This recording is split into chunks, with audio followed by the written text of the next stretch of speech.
evening. BIC podcast episode number 183 live. Ericless We are again. Ericless. We are Ericless again. He was mumbling something about first NBA three-pointer, hiding my begotten gains from Dallas, allegedly. He Something. was sending us pictures of a trash can. He really Who was. does that? He was very strange. Well, the part that got me, Brandon, was that when he sent this picture about, he said, "Oh, I'm hanging out with so and so," and I literally have no idea what the fuck he's talking about. And then he sends a picture of basically a janitor signing a Patriots jersey. I think we were supposed to connect the trash can to the guy was busy taking the trash out, and so he couldn't send us the picture yet. So he was waiting. Like I don't know. It was weird. Mm-hmm. Yeah. And Eric was trying to get in. He was trying to shoehorn in on Silly Card of the Week. Just to be clear, he's not allowed. He is ineligible. If you're not here, you are not eligible, number one. And number two, Brandon, I'm going to discuss this more on Friday. But coming off the last couple of weeks, maybe we need to send him back to sensitivity training because I don't think it's a coincidence. I think I have questions.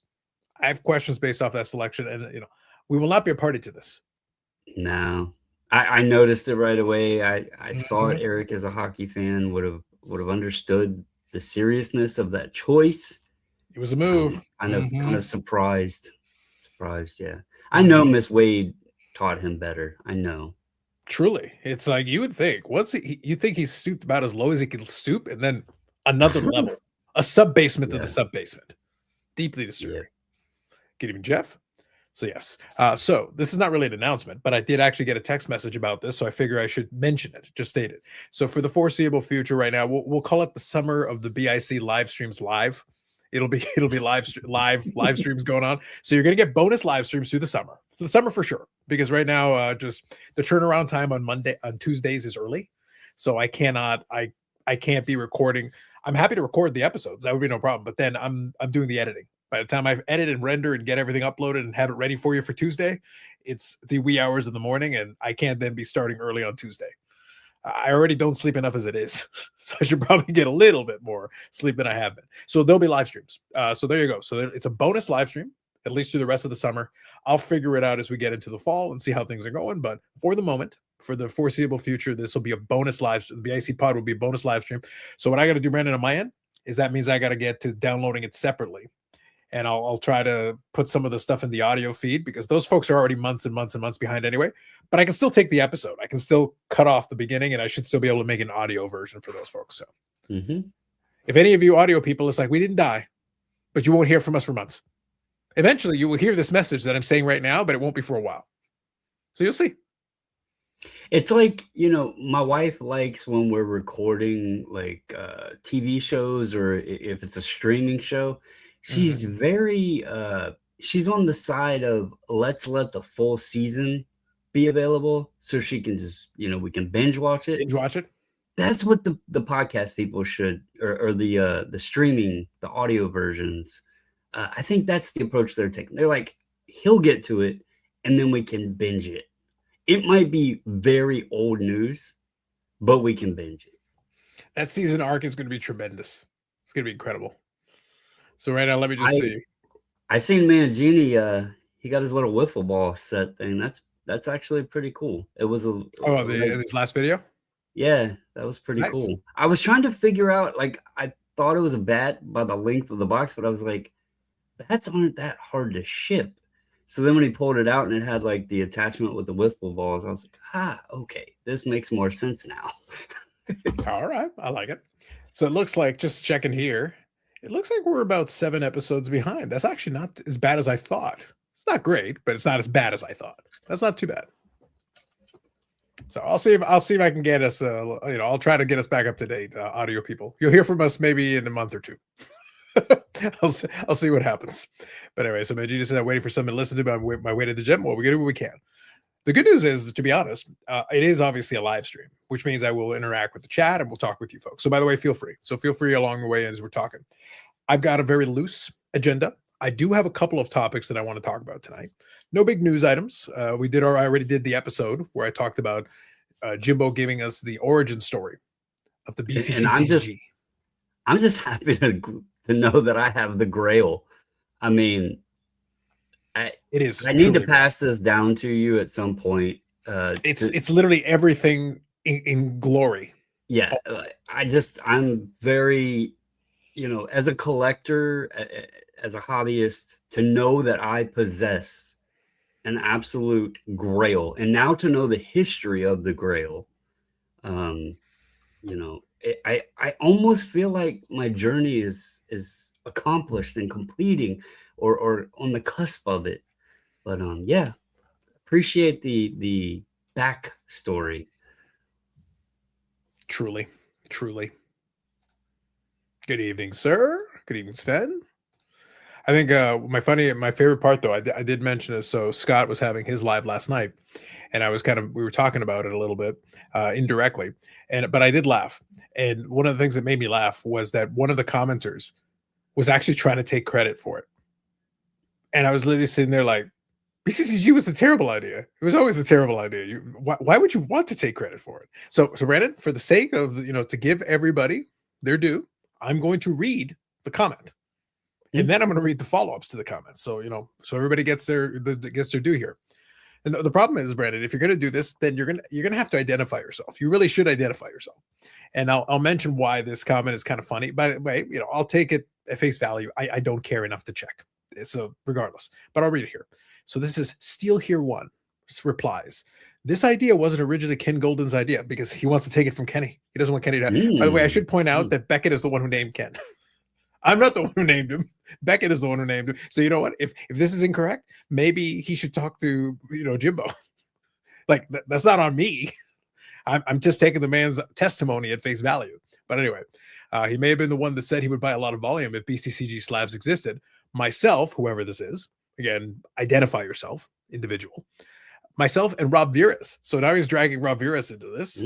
Proposed this idea to Dr. Beckett and the late Mark Harwell as a way to clean up the mess from the pro grading companies of the world that were flooding the TV and retail market with buy a 10 graded holders. And sure did, didn't you? Sure did.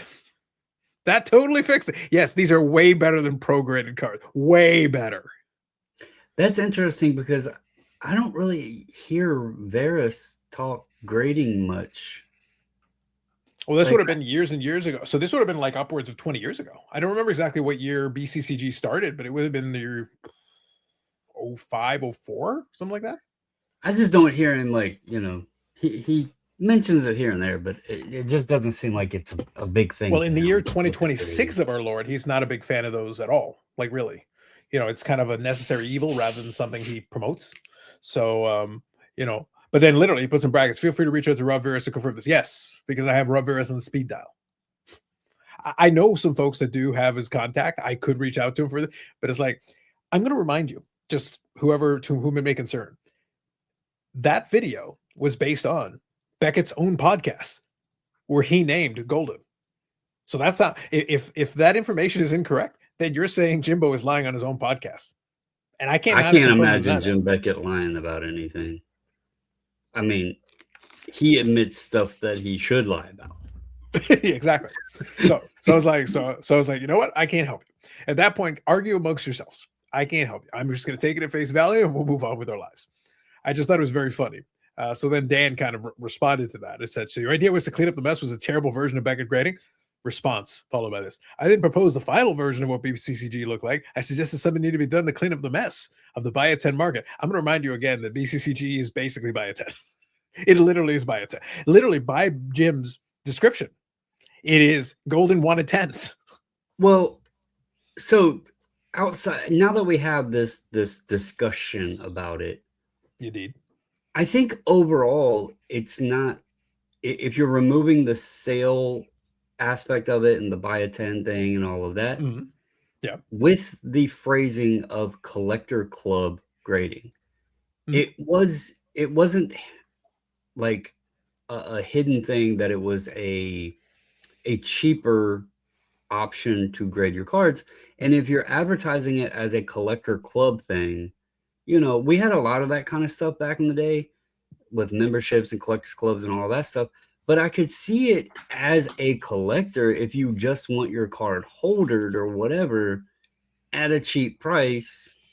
It would have been intriguing, even if you weren't necessarily worried about what. But then to hear the story of essentially, I guess, why it came about, that wasn't the reasoning behind it at all. It was just portrayed in that way. So, Mhm. Yeah, and I did read when I went did the Wayback Machine bit on the video. I actually read Beckett's own description. I used the Wayback Machine to look at Beckett's website, where it compared the different things. You had the Beckett BGS, you had BVG, and you had BCCG. So they were right beside each other.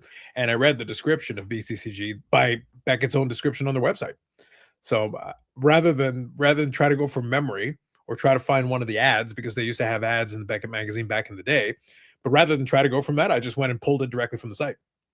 I just figured, like, why don't I just read it to you? That's probably the best way, and then I could show you, even what the price point was on it back then. Like, I'm sorry, at $6 a card, you know what you're getting. This really shouldn't be like, even back then. I well, know it was PSA was cheaper, but like $6 a card was like at the low end, and you could get it for as low as $4 a card, and the holders are flimsy. Like you're not fooling anybody. and that's in comparison to Beckett pricing, because Beckett has always been like the actual BGS has Mhm, always been more expensive because of the rigid holder, the mhm. metallic labels, the inner sleeve, the subgrades, like all of that stuff. They always charged a premium on their grading. So for that, it was a hefty discount. But when you really look at it in relative terms today, moving forward, we have options that aren't extremely higher than what they, I mean, in 2020 you could get a card graded for $8. So, I mean, it's kind of interesting to see the pricing and how far back that was. Yeah. Well, I think it's the pricing was stayed pretty static for a long time. It wasn't until much later that the price finally started to creep up because PSA was still you could get $8 a card grading as late as 2018 for sure. Like Mhm. 2018, I literally have a piece of paper with that price on it. After that, I can't. I'd have to go from memory, but for sure I can tell you 2018, 100%. I'm 100% positive because I literally have it in black and white on a piece of paper.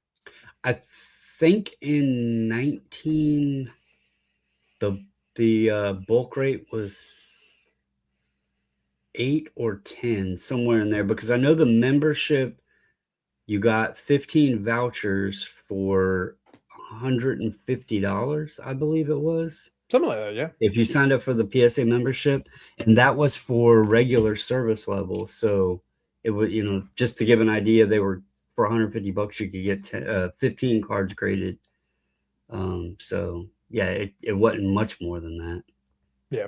It's just kind of fun watching it, and then I've been enjoying the videos since now. Again, people doing various freakouts. I get a kick out of it because like from a collecting standpoint, just taking the collector angle.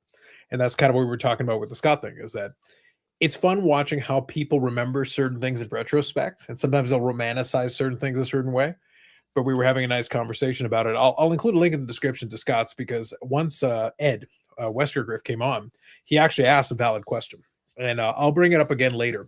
But the he was asking kind of, now that every time Beckett opens his mouth, he seems to put his foot in it, like his whole leg into it, all of it.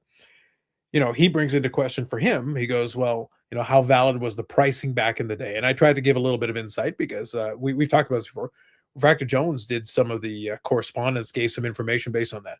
So there is an aspect of people going out there, the pricing analysts, I think they were called basically, and they had a purpose they serve it. But at the end of the day, you're not checking on every individual card. You're just not like you're not. Well, That wouldn't make sense to do that. and Refractors also admitted that a lot of it was dictated based off a region. Yeah, for sure. Back then, like obviously Jordan's Jordan, but in Chicago he was gonna be more than, maybe say Delaware or New Yeah. York, even because you had the Knicks. They had a good squad back then. So he has admitted that you would see some fluctuation regionally, on the players, and that was kind of the difficulty of curating the prices and everything to make them, I guess, quote unquote, accurate. So Yeah.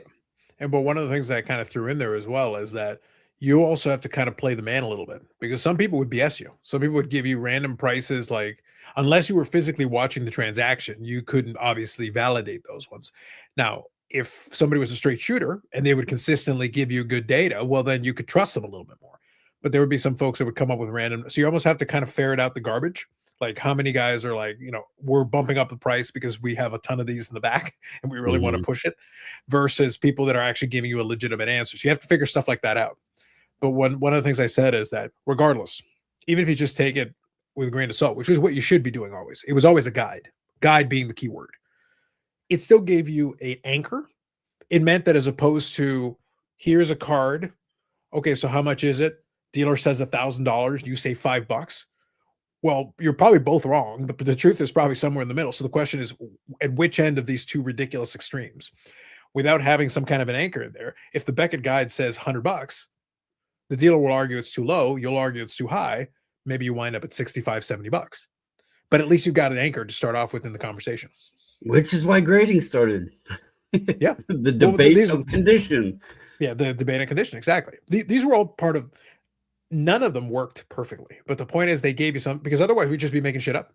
Because it's like, and one of the things I mentioned, Ed asked the question, and I did give him a little background just on kind of how it was going at the time. Because for him, he was curious how eBay played into that once eBay started coming into the scene. And I mentioned to him one of the key pieces of what changed was that all of a sudden stuff that people thought was rare actually wasn't as rare as they thought. Mhm. It became available. So of course that's going to change pricing.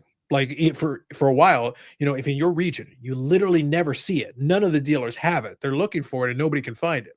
The price is going to be inflated because in your mind, oh, that's a rare piece. But if it turns out, yeah, it's actually really concentrated in Chicago or really concentrated in, this part of the country or out west or whatever, but they've got tons. As soon as eBay opens it up to like a global audience and everybody can get in on it, actually there's plenty of them out there. So you can buy plenty of copies. So then the price suddenly does this. Yep. And that's just, it's more information. Basically, you had more information. So now all of a sudden it adjusted pricing almost immediately on some stuff. You could still get some good deals though. You could get some really obscure stuff if you were catching the stuff at the right time because some people didn't know what they had. So because they didn't know, they didn't even know what to bid. People were still kind of reaching around in the dark, trying to figure things out. That was the other thing different when eBay was first adopted and used more is today we're seeing more, probably mostly buy it now, best offers, and we're Mhm. basing all of that on the comps. But back then, when the statement and the phrase came, it's worth what somebody will pay, everything was auction. Like Mhm.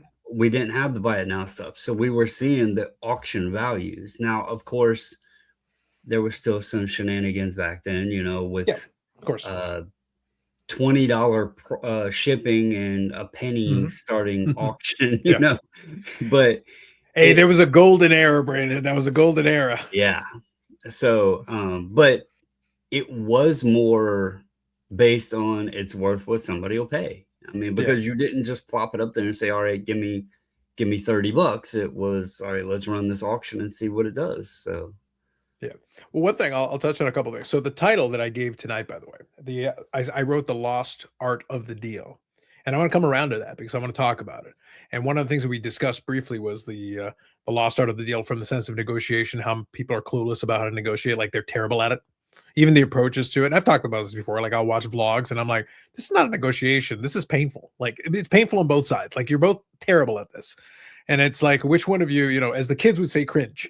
And like I'm sitting here trying not to like vomit listening to this so-called negotiation happening. Like this is pathetic. But this is what passes because a lot of them don't they have to like it's almost like they're trying to play 4D chess, but they would struggle with checkers. I was like, maybe you should stick to a couple basic principles here because this is not that you're making it harder than it has to be. Oh well, the comps is like guys, if you can't figure out what to do with these comps, that's lovely. It's a number. Oh, well, I have this into it. I don't care. I don't care. That has nothing. The question is, how much money is it going to take to get it out of your hands today? What you have mhm. into it is irrelevant to me. It's truthfully, like respectfully, no one cares. But it suddenly becomes part of this silly game they're playing with each other. So I don't get it. So Michael here has a good comment. I would never be part of a club that would have me as a member. I always appreciate that reference. Good evening. Appreciate you. Rob, good evening. Carlos and Brandon, good evening. And we'll do silly card a week here in a minute. But I wanted to give a little preamble just to get that started. Just a couple of thoughts I had on that.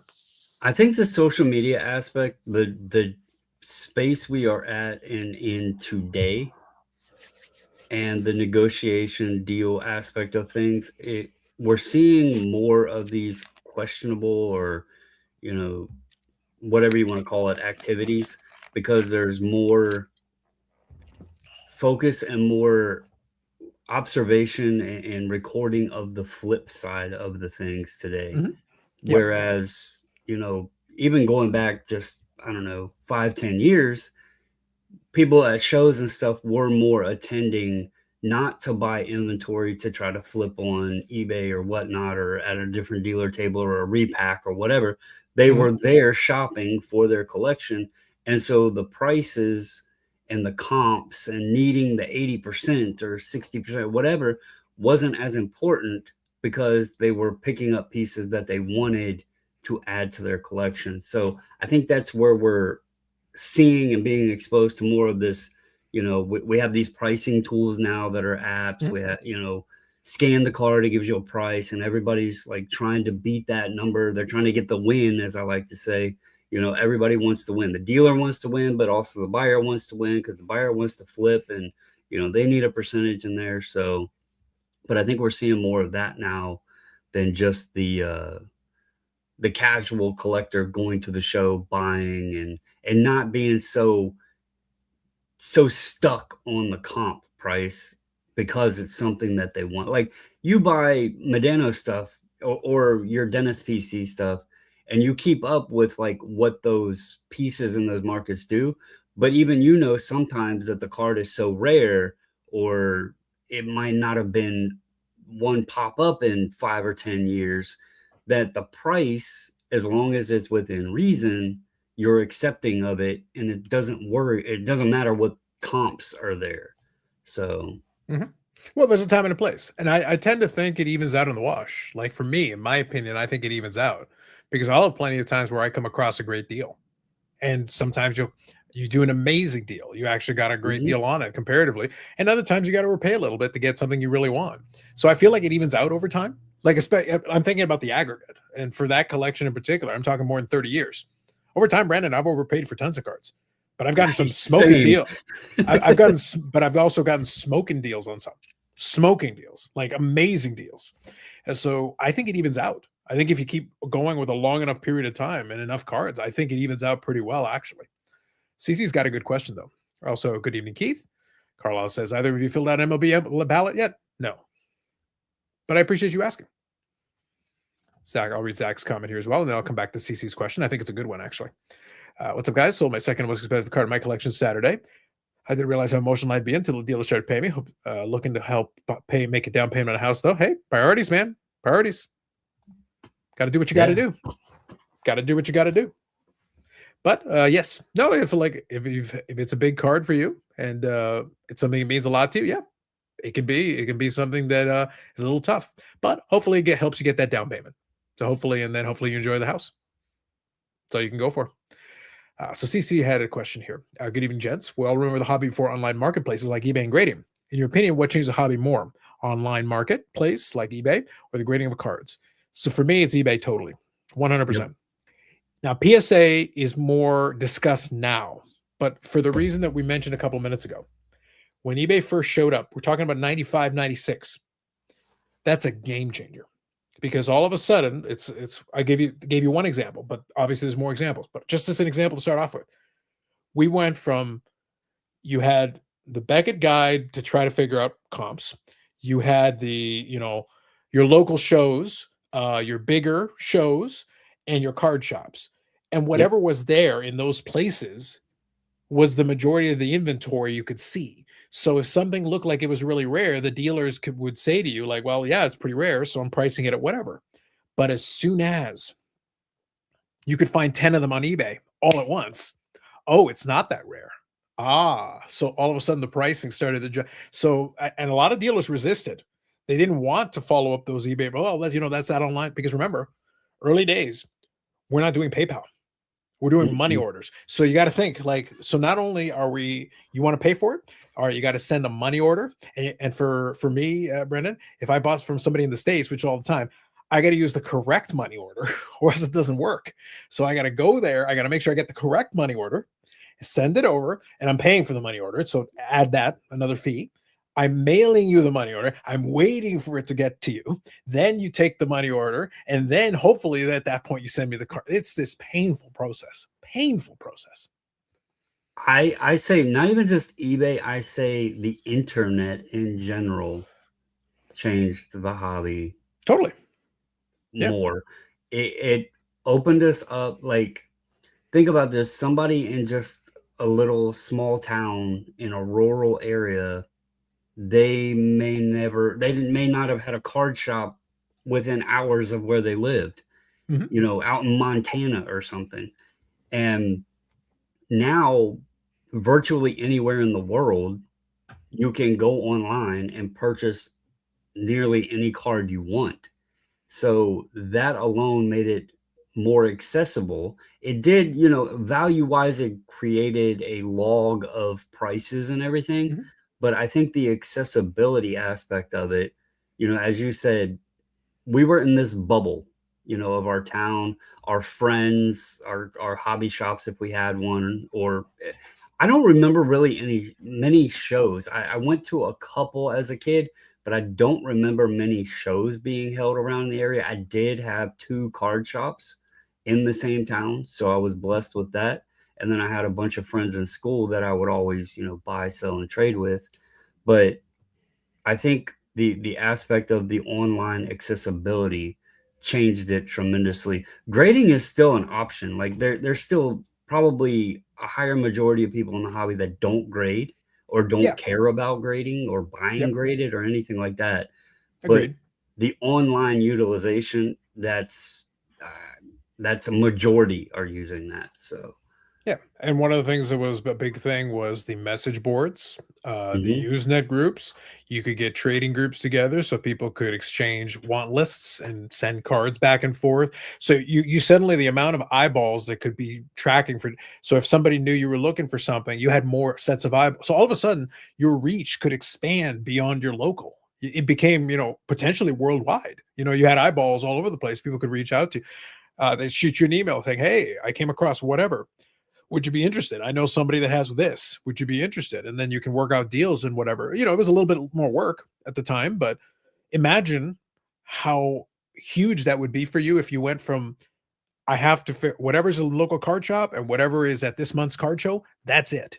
That's all. mhm. That's all you got access to. Or maybe if you subscribe to catalogs, some of the big national dealers had the catalogs, and you could maybe buy stuff off the catalogs. But that's it's still based on. Well, you guys still have this in stock?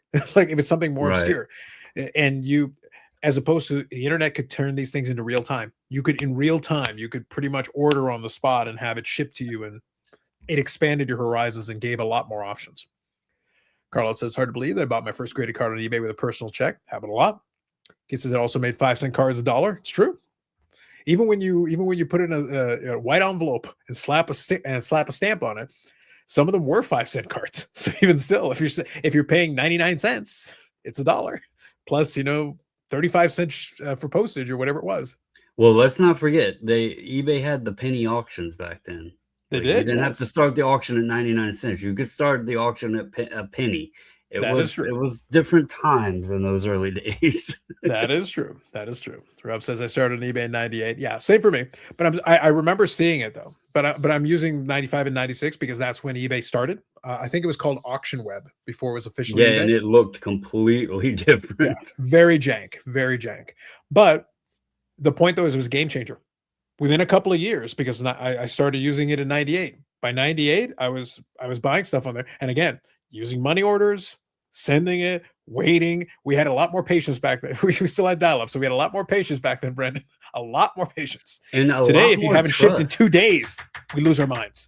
A lot more trust. I mean, now we have all these electronic payments and the protections and, Mhm. the carriers and the insurance, and we're still hearing about stuff and people being scammed and, all of this. Back, it happened back then. People would use it, sell something that was expensive and not ship it out or, whichever. But it there was a lot more. It was a different period, but I think it was more casual and fun almost, you know? So Absolutely.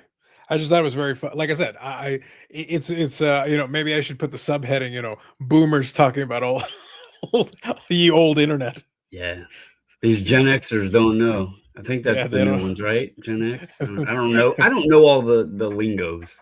Yeah. Well, the problem is, Brandon, we're not Gen Xers. It doesn't really work, like, or barely.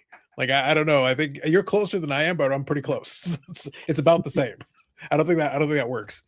I appreciate Junk Wax bringing in the cheese string on. I always appreciate the cheese string on reference. Oh, and let's not forget, since I've seen multiple people mentioning 2000, let's not forget a lot of these kids in the hobby today don't know the Y2K and how everything was going to crash and like the internet was going to end. We weren't going to have lights. Our bank accounts were going to be gone. Like we had a serious, stressful time for a bit. Well, you know what's funny though? I remember a lot, but you know what's funny though? That is a good example of when people draw the wrong conclusion from a result, because a lot of people go, "Well, you see, nothing happened." It's like, well, Brandon, can I ask a serious question? Brandon, you don't think that nobody in any of these infrastructures in the back end realized that well before it started working on it, so that it wouldn't be a problem? I'm only saying this because I've worked in IT over the years. Brandon, if I'm doing my job properly, you never see the crisis that was about to happen. My job is supposed to be to avert it. If you hear of Yeah, it, you then don't I've see done the then people I failed. sweating. Yeah, if I didn't do my job, that's when you find out, because then all of a sudden the problem becomes a problem. I'm supposed to mitigate the problem and prevent it from happening. That's the point. That was the whole point of the job. So I guess maybe a couple of those guys should have let something happen, and then then maybe you would have appreciated it more. I don't know. I remember it was like it was everywhere. Yeah, and the thing is, but it was a valid for what the way they were set up originally. It was a valid concern, but obviously, a lot of the companies have too much at stake. They're like, no, fix it, fix it. We'll put the money towards it, fix it. But they started that. They didn't wait until the 11th hour. They didn't wait until December 30th to suddenly try to fix it. It says I used eBay first time in 2000 to buy a vintage D&D handbook. Don't tell anyone. Listen, it's just between us and the Donnie bobblehead. I like how he's putting a vintage D&D handbook in the year 2000. Hey, listen, as opposed to a modern D&D handbook at the time. Yeah, that was an old D&D if it was vintage in 2000. Facts. Just says, when were money orders phased out? That would have been when PayPal. Well, the phase out took a while though. Like, I think PayPal became an option. You could still do money orders for quite a while. I remember cash being used, cash, check, oh, money totally. order. Like what was the best? What was the best, Brandon? Because like I said, even back then, I sold worldwide, like wherever you could ship. I had people send me American change as payment, and literally they would tape it into like a piece of cardboard and put that in the white envelope. And I'm sitting there like, what am I supposed to do with these fucking Washington quarters? I guess I'll put them to the side. That's a good question though, Jeff. That's a good question, actually. I have to think about that one. But yeah, it was phased out. It took a while. They didn't take away the option until much later. Pulse this evening, all and Eric. Listen, Eric's abandoned us as a people. Well, let me see. Let me remember. Let me see. What was his original excuse, Brandon? Hold on. I want to make sure I get this right. A plane delay. Yes, hold on. It was something. Yeah, he was babbling about it. Will Campbell. Plane got canceled. So now the signing is today. And as a result, Eric's not able to be at the show because he has to take care of the Will Campbell. Wow. Other than the first NBA three-pointer, I have no idea who he's talking about. And he like followed the guy into the bathroom or something and sent us pictures. It's very strange. Very odd. Whole thing. Weird stuff. Like plus, the whole point is a guarantee payment. And once online, gave you a confirmation, they got phased out. Yeah. And it did streamline the process. Like, let's be real. It did help. It streamlined it quite a bit. It made it a lot easier. You could get the payment quicker. The big thing for me was that by doing that, it would start the process of actually it getting shipped to you faster.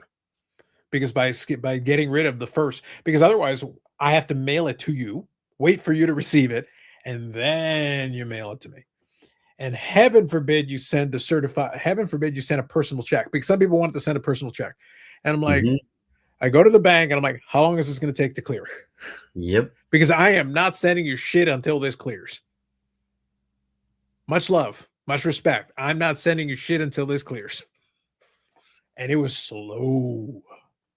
And the Slow. messaging wasn't as good back then either. Mm-hmm. Like the eBay messaging system, it wasn't like now it's almost like a chat almost like we have Yeah. here or like a Facebook Messenger or something, but it Yeah. was more email like back then.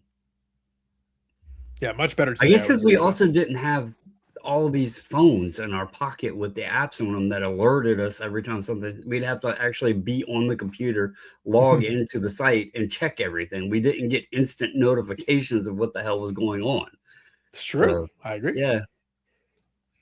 Right here, we had the U.S. account for the checks and money orders. Yes, people sent lots of cash in envelopes. Yes, absolutely. The kids will never know, Brandon. The kids will never know. They don't know the pain. They don't know how we suffered. Nope. It's instant gratification now. But Brandon, can I confess something? Don't tell the kids. Promise me you won't tell the kids. Can I confess something? I ain't I telling don't my have the dad patience kids for it nothing. anymore. I don't have the patience for it anymore. Yeah. I can't go back. I won't go Well, back. I mean, I'm having to curate patience with ComC because I paid them a hefty shipping price and we are still waiting. So the patience, like we've had to adapt these patients in different ways. You know, you want cards graded? Oh, that's going to take like months. You want ComC order? That's going to take who knows how long. You know, so we've had to adapt the patients just in a different way now. So, Brandon, it's funny you bring this up. Is it a bad time to say that today Carlos got a I knew you ComC got thing? one in. Yep. No, I got it in today. Specifically, it came in today. So mine has went it like the estimated ship date. Remember, I said it had dropped. Well, I guess they were just trying to make it look like that they were actually doing something because now, like each day, it grows back up. So it's almost back to the point that it originally said, and Okay. we're still over 250,000 ahead of me. Brandon, for mine to arrive, they actually had to take it from the Washington state office to British Columbia and then ship it to me from BC. You understand that? Yeah. Paul says, you got to just next time tell him you're an influencer. Just tell me you're an influencer, Brandon. Do what you got to do. Paul says, I remember having to wait 10 days for a $30 check because out of principle, I wasn't paying $3 for the money order. Yeah, fair enough. Fair enough. Fair enough. Let me tell you, the shipping was a lot cheaper back then. It was. You could send a nice size box and it wasn't too crazy, actually. I remember sending boxes, even stateside, and them sending it back. It wasn't actually that bad. Dean here says, who owns ComC now? Tim Getch still. It hasn't changed. Ownership hasn't changed yet. I think I remember seeing this. My understanding is that eBay did invest in it, and I think they have an option where they could either get more ownership or be able to buy it. I don't know what the timeline is on that, though, how long they have that option for. But right now, it's still Tim Gesh. Nothing's been announced. Nothing's changed. Well, Tim needs to get his ass in gear and get these orders moving better. Yeah. Well, you know what the irony is of that, though? The irony is that obviously the big topic for a while has been the PSA backlog and them trying to get that. But I keep having to remind people, it's like they're not the only ones. It's not just the third party great. Like everybody is slower across the board. Like every hobby thing that I'm looking at, they're all slowed down. All of it. There's something else to go with this because like ComC is great for certain purposes, but with this way and this lengthy delay and all that stuff, it's taken the appeal away. Mm-hmm. But then I've been seeing that I don't know if this is because of the recent like 8% fuel surcharge thing that the U.S. Postal Service added on, or what's going on here. But I've been seeing a lot of people say that if they're purchasing eBay standard envelope stuff, they're getting the stuff in the mail and it's like charging them another $1 or so. Like they have to pay to get the damn item because even though the person printed the label out properly and everything else, the post office is charging more on a lot of the standard envelope labels now. So like if this is the case, or if standard envelope is having issues or going away or whatever, I'm not saying it is. Don't take it as that, but I've been seeing a lot of people saying that they've been getting a fee when they Mhm. arrive. It's really hurting the low end cards, that sub $20 level cards for people that collect them. And so I don't know what the solution would be. And Mhm. Paul, you are 1,000,000%. eBay Bucks was the dumbest thing they ever got rid of because it encouraged people to buy. So you know what's funny? So being 100% serious. So Rob was talking about this, which I was agree with. I wanted to let you finish first. Before Paul said it and before you said it, I was going to invoke eBay Buck because listen, I had multiple times that I had $100 plus eBay Bucks Mhm. because And I you would take could get advantage something every time they nice had and a thought it special. was free. Every time they had a special, I would get free cards with it all the time, and it was fabulous. It was fantastic. I'd load up on the eBay Bucks and take advantage of And that all the time. when they got rid of it, they said that there would still be uh times where you could earn the points and everything and use them. And like I think they did it once and then it like just completely disappeared. Yeah, I think I had was able to take advantage of a handful. Like I mean, like maybe two or three, and that was about it. And then Yeah, after it that, it was was gone. completely It was done. Yep. complete. But yeah, That's something if they brought it back, people would I think it would really bring even more sales volume to eBay. it couldn't So hurt. Well, listen, another thing that would help sales volume on eBay would be if you actually promote some of your damn things without forcing the sellers to promote listing.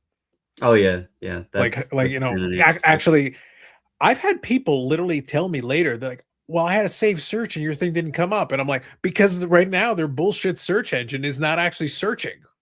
Yeah, I'm finding I think when they're doing these updates, there's like stuff falling through the cracks because they have so many different servers. I don't think the updates are carrying to all servers, and it's actually creating this tangled mess that they're not too sure how to untangle.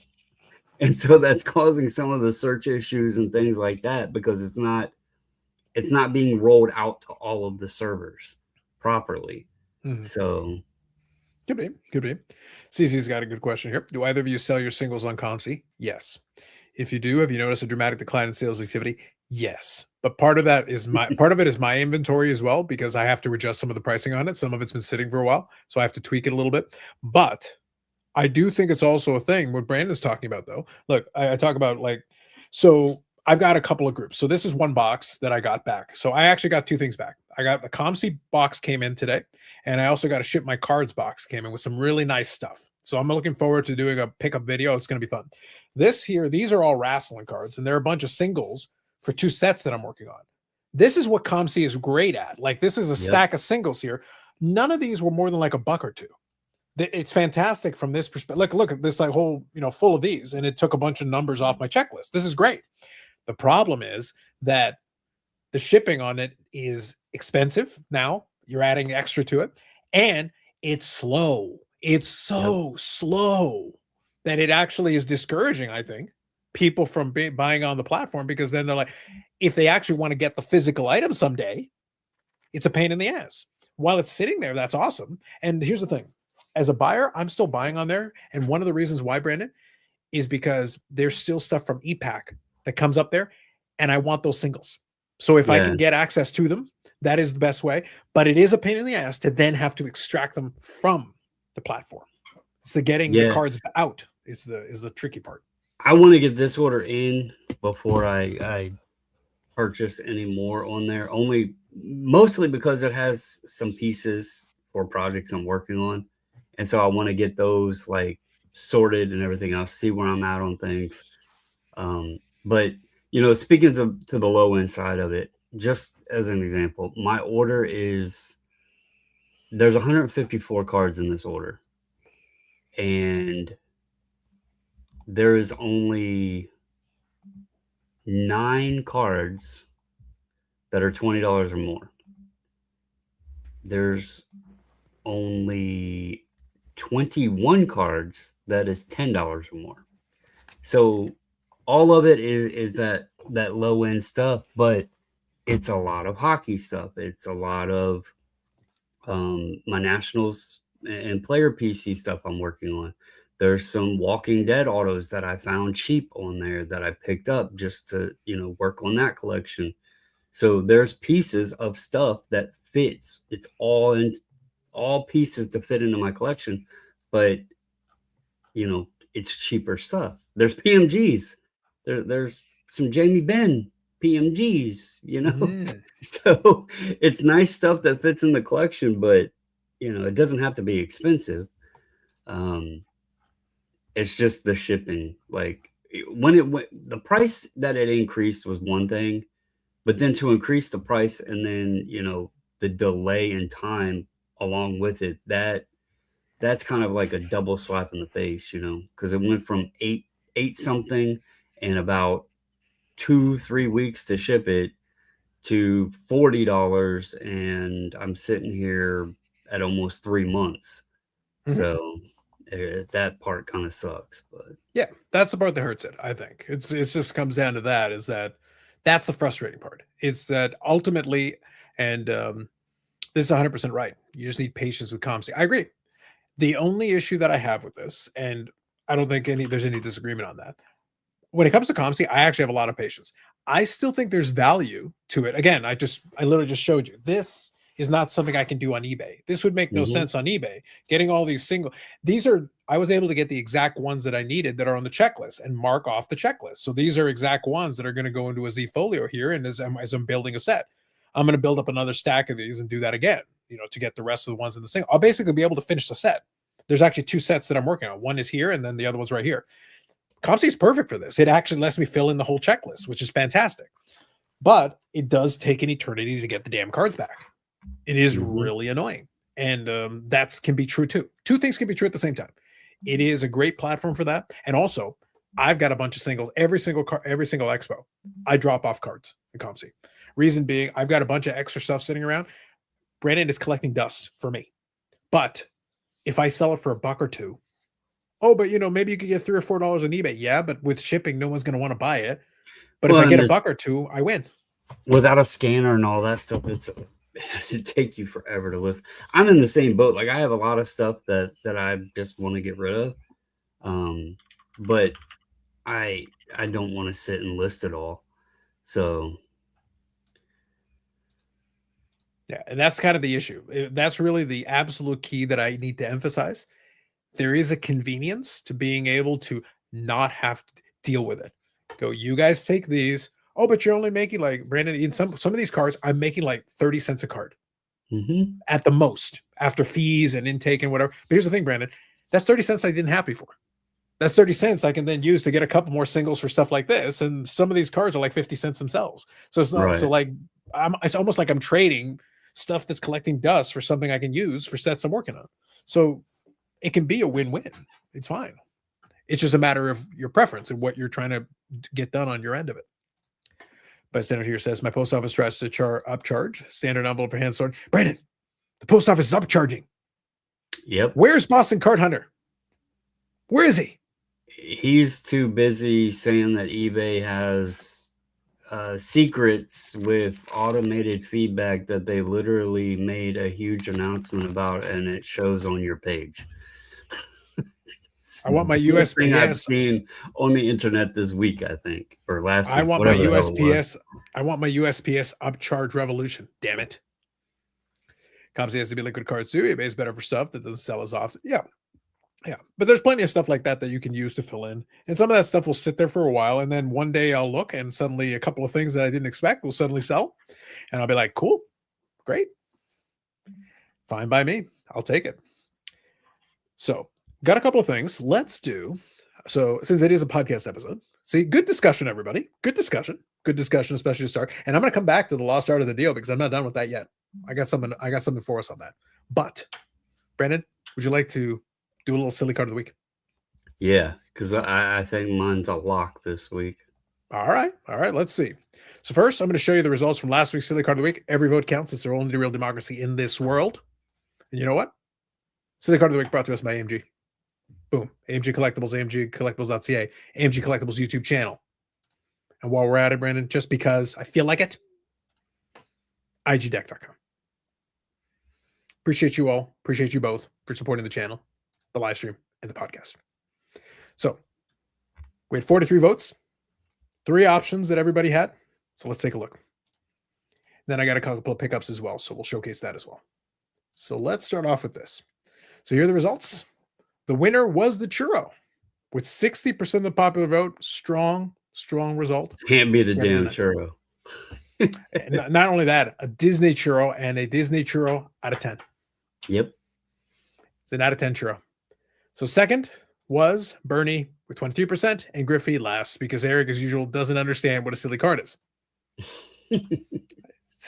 I don't know what to do with that boy. I have no idea. It's unbelievable.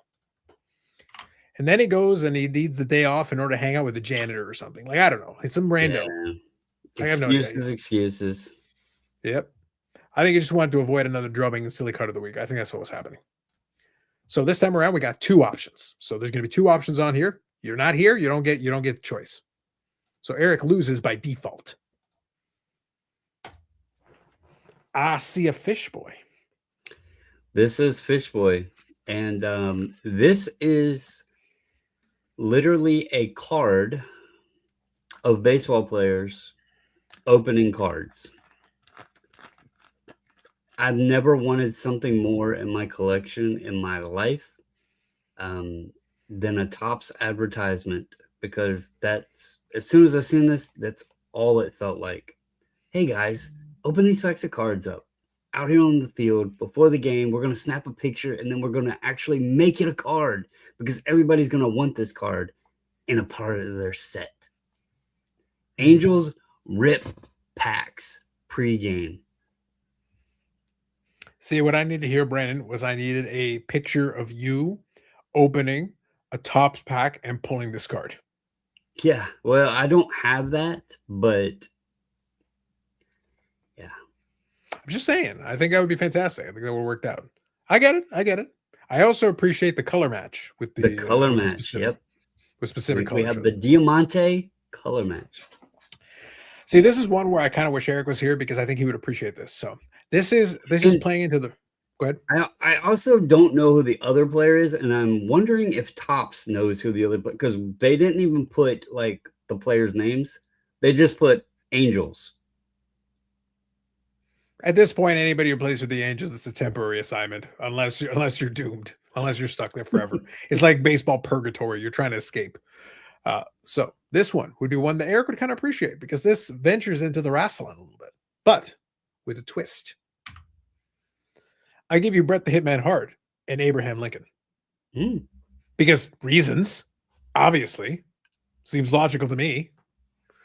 Now I'm going to say this. Leaf does a lot of very odd things. This is like a President's Day card or something. Like there's some weird angle to it, the reason why there's a president on it. But by the way, I will say though, what made me laugh is obviously, it is an unlicensed card or whatever. I have to take a closer look, but I feel like the World Wrestling Federation Championship actually has the logo for the World Wrestling Federation on it. I think it does. I don't think they blurred it out or anything. Like I'd have to look at it, but I feel like they just took a picture of the belt, him with the belt anyway. Like I don't think it mattered. It's small enough that I don't think they were paying close attention. But if you want a Bret the Hitman Hart card with Abraham Lincoln, for reasons, Leaf's got you. Well, why couldn't we get the dual auto? Oh, come on, Leaf. I just don't think they're not trying hard enough. They're just not trying hard enough. But what I like to think here, Brandon, is if Bret the Hitman Hart had met Abraham Lincoln, the first thing he would have said to him is, Mr. President, fuck Goldberg. First thing he would have said to him. What was the little dots on Bret in his autograph? He on his autograph after Hitman, he always puts out that dot. It's like a dramatic pause. I don't know what the deal is. He does it in all his autographs. It's Bret Hitman dot. Does he have to think about what his last name is? It's a dramatic pause. It's I'm telling you, what the hell is those dots? It's a dramatic pause, man. I'm telling you that I cannot tell a lie. He does it all the time. All the time. Hammer here says, if it wasn't for comps, I would still be trying to finish 2023 AEW sets. Hope the 2025 E-Packs start coming out soon. Yeah, well, definitely. I think that's going to be the next thing out. So I'll tell you, Hammer, and I've got my wrestling YouTube channel where I'm going to talk about this. So Brandon, here's a little exclusive.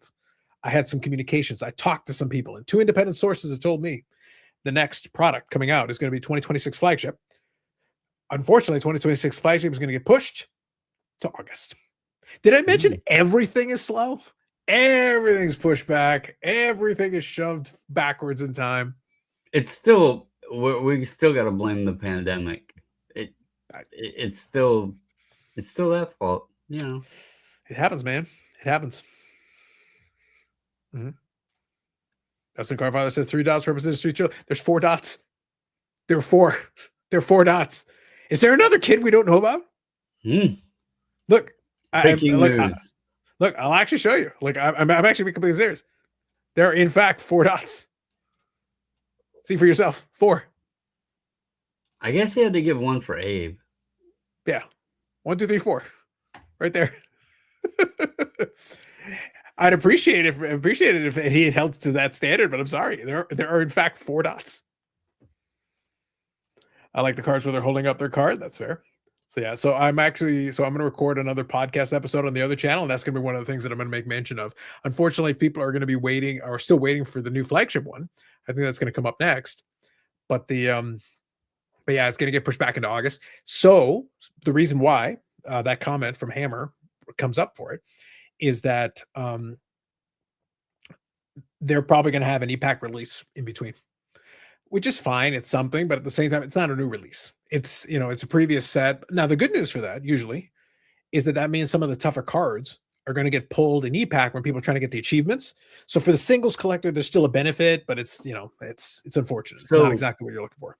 Has e-pack officially fully transitioned away from ComC, or are they going to still utilize ComC? Or so in the last couple of sets, they have still been using them.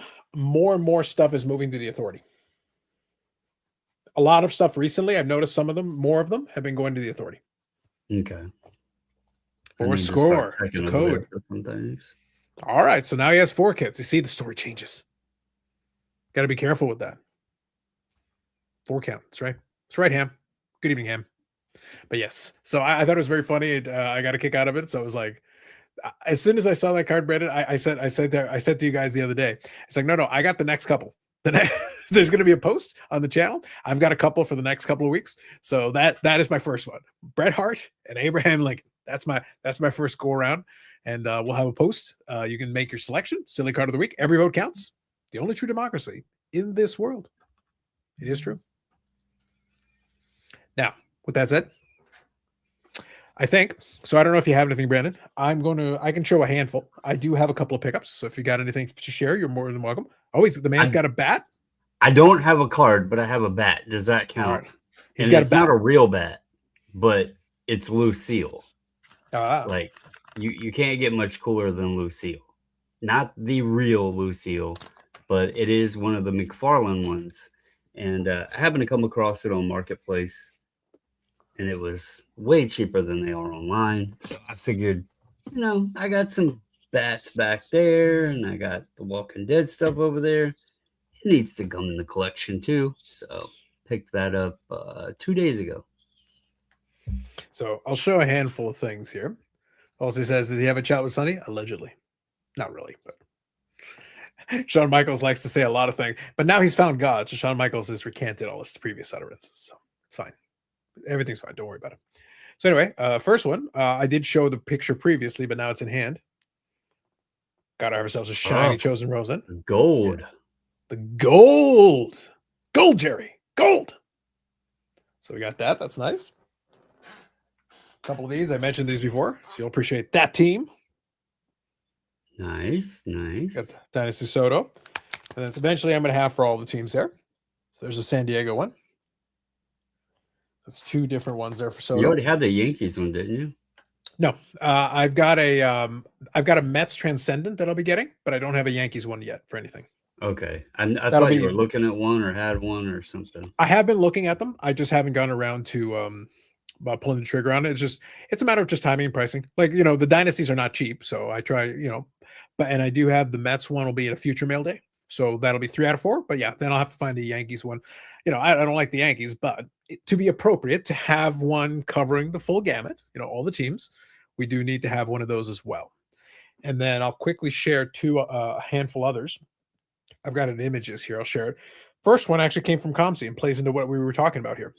This is one that was, I guess, from EPAC. And because of EPAC, then they were actually able to get it. So this will be under the wrestling category. So we got one of the Dennis PC cards. This is actually the gold memorabilia. So it's basically a piece of a t-shirt. It's the gold memorabilia out of 10. So that's one of the ones that I needed basically to scratch that one off the checklist. The other two are actually ones that I got into this past week with the new WWE product being Topps Chrome Cosmic. They've been playing, they are following a very similar thing to the baseball. And one of the things they've got is the planetary, I forget the full name of the insert. I think it's planetary something. Mm-hmm. I like the concept though, because basically they've got the different players or wrestlers in the case of the WWE one, and they've got one for each planet in the solar system, including all the way to Pluto. And then obviously they get progressively harder as you get further and further away from the sun. So on eBay, I picked up the sun, and then I picked up the Venus one. I think they have a moon. I know they have the sun, and then I think they have the moon too.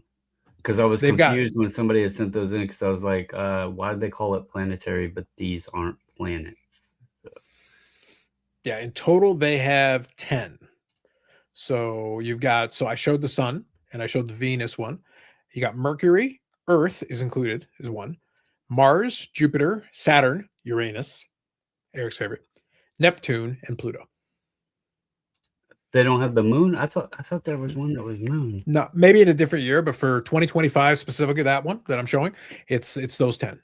And the odds get progressively harder as you go. So the sun is the most common one. I think it's 1 in 120 packs. And then it goes Mercury, 1 in 480 packs. Venus is 1 in 720. Earth is 1 in 1200. All the way to Pluto, 1 in 28,000 packs. Mm-hmm. So I don't expect it necessarily. I'd like to get them all. It'd be kind of cool to have the full set. That'd be kind of neat. But I'll get as many as I can. We'll see how it goes. Some people are asking for way too much for some of them. It's like, listen, Vladdy is like at a whopping 3 home runs this year, like 2. Like, it's he's actually hitting okay. Like if you actually look, he's batting. I think he's batting around 300 or close to it. But yeah, he's literally not hitting home runs. So it's like, So I don't know if you should be trying. Yeah, 3 home runs, and yeah, still batting 287, which is fine. But yeah, it's basically like singles, lots of singles. So they're neat cards though. I like the cards, and I think it'd be kind of cool to have a set of those. So I'll try to get as many as I can. I'll look around if I can find them at a price I like. That's fine. I like projects like that though. That's kind of a neat one. So that's not technically. It's kind of a parallel basically. And a parallel like that, though, I don't mind. At least they came up with stuck with the theme, the whole lunar. Yeah, I mean they're different and not just a color. You know, it like the odds are tougher, but the cards, where we get the same image with just some different colors or sparkles or whatever on them, these actually have different design to it with the different planets. So. So it's a little mini project that I'm taking on since I found that Vladdy was in that checklist. I was like, that'd be kind of cool to try it. So we'll see how it goes. So at least I've got 2 that I was able to pick up. So there's some pickups. Pretty good. Now, curious, chat, if there's anything new going on in your neck of the woods. How are things going on your end? Because I'm about to talk about the art of the deal, and I'm happy to do so. Oh, one more quick thing before I go. Obviously. Double V Cards, our resident Mitch Marner guy, Mike here. Vegas is up 2-1. Marner with a natural hat trick in Game 3. It's been a good series. Obviously, I would. If you don't think defense exists, I would prefer Carolina to win. But it's been an exciting series, I guess you should say. I guess you could call it that. Yeah, I was sitting there going like, here's the thing. I've been in and out. I've been watching little bits and pieces of the games because this matchup doesn't compel me. The only thing that intrigues me is the story. Like I said, Brandon, the only thing that intrigues me is the potential storyline of people melting down around here, losing their minds. And Brandon, in game 3, like we almost had perfection. If they had just won 4-0, because they were up 4-0. If they Yep. had just won 4-0 with Marner having 4 points in the second period and a natural hat trick, there would already be explosions going on in the background. I'd be dying of laughter right now. Dying of laughter. As it was, they led Carolina. I think Carolina scored 3 goals in like 40 seconds or 39 seconds or something ridiculous. Yeah, it was I think it was 39, yeah. Yeah, and then all of a sudden, and then of course they score the 4th goal to come back all the way and force the overtime. And I'm sitting there like, what the hell are you? The what are you overtime doing? goal was weird. It was, yeah. Bounce it off the backboards, yeah. But that's the kind of goal that has to be if you go, because I think it was double overtime. I think it was double overtime in that game. So when you go to double and triple overtime, you may just, my suggestion, just shoot it in the direction of the net. Weird shit happens. Just throw it in that direction, and you never know. A weird bounce, the light catches something wrong, and the goaltender gets distracted. You never know. Stuff happens. Just throw it at the net and see what happens. Good evening, Laura. But yeah, it's history tells me when it comes to those overtimes in the Stanley Cup playoffs, especially in the finals, just throw it at the net. That is the move. Always, it almost never goes wrong. Just throw it at the net and see what happens. But yeah, so I'll call it interesting. We'll call it interesting. But the narrative, again, if Vegas can hang on and win, I need maybe Marner to have one more good game. But that Conn Smythe pick's looking pretty good. I'm just saying. The story writes itself. The jokes write themselves, and the story writes itself. I would enjoy it from that perspective. I'd be curious though if that actually will translate into more interest. I think Marner cars have picked up a little bit, some of them, but I guess it will be interesting to see if that carries over with a win with Vegas and everything. It would be a Stanley Cup ring, so you have it. Good evening, Philly Joe. So yeah, I don't know. We'll see. It's a curiosity of mine. So I guess I'll ask the question. I know you don't watch too much NBA, but have you had any interest in watching the finals? I haven't watched the games, but I have checked the scores after each game, and that's been an interesting one too. The Knicks run and the Jalen Brunson story and all of that. So, and the Spurs have had the lead in both games and wound up losing. So that's been interesting. But now I haven't watched them, but I have checked the box scores and kind of read the summaries and all that to see what was going on. So the game 1 was weird because the Knicks ended on an 11-0 run to win by 10. So it was like, damn, you couldn't stop them at all at the end. Like, what the hell? So I did, but I posed the question on Friday, and I'd like to ask again, just as a question. The way the Knicks are structured with the players they've got, I don't know if there's an obvious beneficiary. Obviously, look, winning is winning. Being an NBA champion, that's not a bad thing for any of those players. But so taking the card angle though, are there any players that you think would benefit particularly from that for Knicks championship, specifically on that team? I think the guy that's being talked about now is clearly Brunson, and part of that is he's in the same rookie class and was on the same team as Luka Doncic. 2018, it had Brunson and Doncic in that set, both rookies, both on the Mavs, and Brunson's here on the verge of having a very impressive finals run, and he's been one of the key pieces there for the Knicks in this run. So I think he could be a beneficiary. I don't know that he would moonshot or anything, but you do have the Knicks fan base, and you have a hell of a run that they're doing. They haven't won a title in years, and you have the interesting story of Luka going to LA, leaving Dallas, and Brunson going, now with the Knicks and on the verge of winning a championship. I mean, it's pretty impressive. So if there was anybody, I would pick him. Yeah, I just posed the question because I know the basketball guys have a lot of money. So I guess so, but when it's not as obvious, it's not as clear cut, focus your attention on so and so. I always do wonder how then they distribute it. Again, they still got to win. You know, they got to win 2 more games, but it's certainly not a bad thing if for those guys. And I'd be just curious who'd benefit from it the most. Towns, Cat will I get think Towns will get a good bump, but I see that more because he is hobby active and Tops likes to push his stuff a bit. So I could see that helping him some if he wins the title.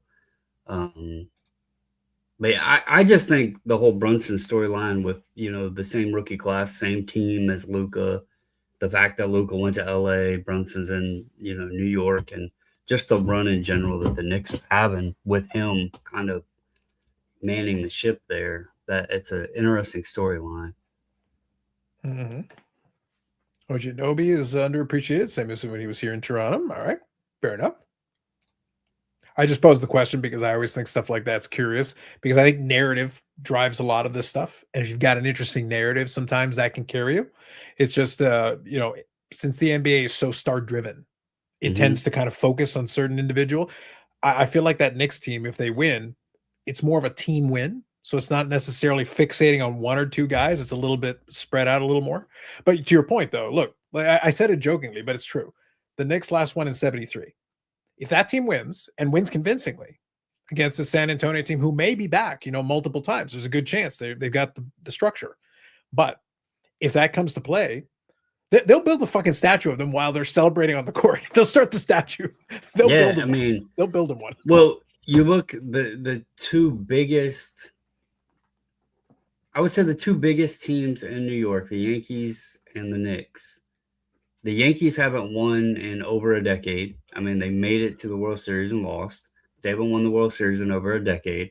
The Knicks haven't won they haven't even been to the finals since what, 99 was the last time they were there. 99 was the last time. It was late 90s. So, if New York gets a title, that would be mad, because have they really won anything since the Giants? No, I can't remember anything. I mean, the Jets damn sure haven't won. The Giants would be the most recent. Rangers. The Giants would be the most recent. Yeah. So, and that's been a while. So, New York and their fan base, this would be, you got Spike Lee and all those guys. So, yeah. Listen. If they win, Spike Lee will make a series of movies. Yeah. Oh, yeah. He'll do a whole run. Player will get their own. Each player will get their own movie. They will get to be the hero in one of these movies. It'll be like this. It's like, wait, you don't do action films? Listen, Brunson fighting against an entire army, and Brunson wins heroically. No matter what happens, they always win. So Michael here says, honestly, I don't know much about hockey. Why does the NHL never restructure their seasons to not compete with the NBA finals? It wouldn't make any difference. And to be honest, the schedules overlap too much. They would never restructure. They don't need to restructure. And since you mentioned the NBA finals, the finals and the Stanley Cup finals are on different days. Yeah, I was gonna say they alternate anyway. Yeah. And yeah, I think the audiences, they might converge a little bit, but I think you for the most part have separate audiences there. Yeah. And when you talk about the NBA and the NHL Stanley Cup, they're on alternating days. They don't compete with each other. And then for the rest of the hockey playoffs, to be honest, the hockey guys don't give a shit about basketball. They're locked in. And the basketball guys for the most part, don't care about what's going on in hockey. So honestly, you're dealing with 2 different audiences. There's no point in catering. But otherwise, in the finals, you're alternating days anyway. If you want to watch both, you can watch both without any issue. It will be no problem. Cat is defending Wemby in scoring, favorite to win Finals MVP. I could see it. We'll hear. Evening, gents. If Knicks win, they can hire the same artist who did the Wade statue. I'd love it. He could get to work right away. The only one that's been more embarrassing recently was the Ichiro broken bat. Oh, that's true. Yeah. Well, think about it, though. If Will gets his way here and this happens, one of the Spike Lee movies can be Brunson killing the man who did his statue. Getting revenge. It'll be one of the films. It'll be part of the series. Like I said, everybody gets a film. The mascot will get a film. All of them will get one. It's gonna be amazing. All right. So let's do this. Chat, if there's anything you guys want to touch on, feel free. Feel free to reach out and we can talk about it. But let me mention to you what I was doing in the title. I mentioned it a little bit with Scott, and it's something we were talking about just before we hit go live. Um, I call it the lost art of the deal. What I'm referring to is the pathetically sad state of negotiating. Like I watch enough vlogs and I'm sitting there like, this is sad. This is sad. I'll use some examples for myself just to give, but then maybe you guys have some similar ones as well. Forgot about the Ichiro statue. Ronaldo was butchered. That is true. Ronaldo was bad too. The face, whoo, not good. So I'll give you an example. There were two particular ones that stood out to me recently. One of them was on eBay. I put a card up there, buy it now, best offer, and I have auto decline set. So I pick a number, and if you go below that, it auto declines. If somebody reaches out and asks me what I would take for it, most of the time, it's because they've tried lowballing me a couple of times and been auto decline. I'm used to that. That happens all the time. No, not an issue there. But I always check. It's always worth checking. So in this case, the guy says, what's your, what would you take on this? And I check, and he did not make any offers. And I'm sitting there going like, there's a buy it now best offer. And I literally told him straight up, I have an auto decline level set. If you fall below that, it will auto decline. Feel free. I'm not trying to be a jerk about it, Brandon, but I'm not bidding against myself. What's the point? No, you haven't come to me with a number. It is somewhere between the number I put on there and $1 less. Like, figure it out. Try it. See what happens. Who knows? Maybe it goes through, and maybe I accept your offer. The only way you're going to find out is if you try. So anyway, my response is basically like, I have auto decline set up. It is a buy it now best offer. Feel free to make an offer. If it doesn't get auto rejected, I will happily look at it. No problem. So anyway, I think basically a couple hours go by, and the guy goes, it's like, oh, well, you're based in Canada. I go, yeah. Mm-hmm. And he goes, am I going to pay tariffs on this? And I'm sitting there trying not to roll my eyes. And just so we're all on the same page here. I use, as part of my eBay thing, I actually use a service here that, as part of what they do, they actually will generate a USPS tracking number for me. Now, what I think they're doing, Brandon, allegedly, is I think they basically take the envelopes, walk them across the border, go into USPS, they generate the labels, and then have them all scanned. And they basically send them that way. The end result is they're being sent inside the United States. I don't know with the cards if there would be anything anyway, because as long as you put the country of origin as I'm about to thank you for mentioning that. I'm about to mention that. But here's a critical piece though. This is important. Whenever I'm having this conversation through the eBay chat, the eBay chats are basically documented, like it's there. So I'm not going to promise anything ever, especially things I don't have control over. So all I can do is explain, well, the service that I use generates a USPS tracking number, which is true. That is literally what I just said to you. How they do that, Brandon, is not my concern. But it is a valid USPS tracking number that you can use. Tracking works the whole way. So all good there. And I put in the correct country of origin. I fill in the paperwork fully. And there's actually a little code that is for trading cards. I have that code, and I punch it into the correct place. So, Brandon, I will fill in the paperwork properly.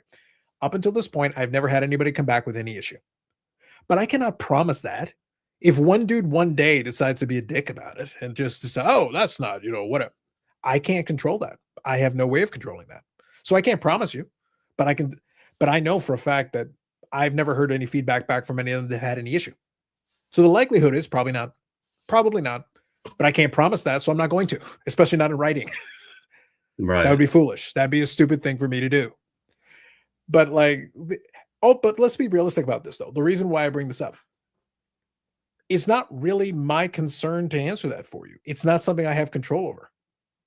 Unless I'm charging you those tariffs myself, I can't control that. That's your local. Like literally, they can be a guy who just decides today is the day he's going to crack down, and he's going to do it anyway. But I have no control over that. It's just like what I was saying earlier with some of the standard envelope. The person can put the proper weight and everything on there. They can pay the proper fee that they are charged. But once it gets there, if the post office decides, no, you owe a dollar more, Mhm. then they can say, hey, postage due before you get this, before you get your envelope. So Correct. yeah, I mean, we don't- I had this wasn't card related, but obviously I sell a ton of stuff on eBay. I had a guy message me last week because his package hadn't arrived, and I had shipped it using FedEx. It was a larger package. I utilize all of the companies depending on the cost and Mhm. whatever. And he's like, I haven't got my package. FedEx is the worst thing that you could have possibly chose, yada, yada, yada. Whatever. Mhm. I basically messaged him back, say, I apologize. I ship thousands of packages a year. I, they've always been fine. So anyway, I look into it and I find out that it got put on the wrong truck. He's in Pennsylvania and it winds up in Oregon. Okay. So I tell him this and he's messaged back. I don't know how that's even possible. And I'm like, sir, look, they all make mistakes. This happens. But the good news is your package isn't lost. It just got misrouted. It's now on its way back to you. It will be there. The thing is like when they reach out to you like that in your scenario about, the tariffs or the fees or whatever, you don't know. You have no control. Just like I had Correct. no control that the FedEx truck took his damn package to Oregon. Yeah. Like I couldn't control that. Yeah. So they Yeah. think that, on our end, it's our fault if something like that happens. And it's not. Yeah. So, Well, so the thing is, putting it onto the other side. The reason I mention it is that so this is a buyer that's being clueless about this because realistically, I am not in a position. So the point that I'm making, I'm not in a position to be able to answer that question. It's not that I'm avoiding it; it's that I literally can't control it. I can't decide when and if there's an issue. I can tell you that I have never encountered an issue because I mhm, fill in the paperwork in such and such a way. I have had no problem. I literally sent off something last week. And Brandon, I'm looking at the tracking and it's already in the States and it's moving. It's moving through the yep, system. It's getting there. And the likelihood is that it's going to get to its destination, no issue. I have sent hundreds and hundreds and hundreds of packages and a couple of hundred, even post tariffs, that have not had an issue. But I can never guarantee that you will not be the unlucky one, yep, that today will be the day. And here's the thing I can be sympathetic, but as a buyer, Brandon, I take the worst case scenario into account. I have to assume, in this case, I'm going to assume that I'm going to get charged, whatever. So I calculate that. So if I'm making an offer, I am calculating the worst case. So how much is if you accept my offer, how much is the shipping? Am I going to get charged, taxes or whatever? Yes, probably. And then even if I send it over to ship my cars, I'm still going to get charged a little bit of taxes just because of the state. So fine, cool. And I'm going to pay a little fee with that. And I have a little bit more control if I send it over there. So that's great. But I'm still going to pay some customs anyway. Still going to be part of the fee. So Brandon, I have to add all this in. So if I'm not interested in offering that amount, then I got to adjust my offer accordingly. Maybe you don't accept my offer, but I have to take all these things. But the buyer, have to figure that out. It's me reaching out to the seller. What are they going to do? They can't answer that question for me because they have no idea what the hell I'm doing. They have no idea where I'm sending it to until they get the information. They can't give me numbers. They can't promise me that it's going to cost me X because they have no idea what the customs is going to decide to charge. I have a pretty good idea at this point. I've got it almost down to a science. But the point is, the seller can't figure that out for me. And they really shouldn't have to because it's not really that they can't control that part. They're not collecting it from me. It's being collected elsewhere. That's part right. of the game. So if you don't want to pay it, no problem, but you have to factor it in and then you go from there. So good evening, Brad. I wanted to leave the message up so that I could acknowledge it. But yeah, so that's one thing. That's one example of a buyer that wasn't getting it. So anyway, I haven't heard back from them, so that's fine. That's not a big deal. Well, If you're going to ask that many silly questions, I kind of don't want to deal with you at that point. to the beginning part of the whole conversation here, there's hardly anything more frustrating than the message, what's your best? Mhm. What's the best you'll take?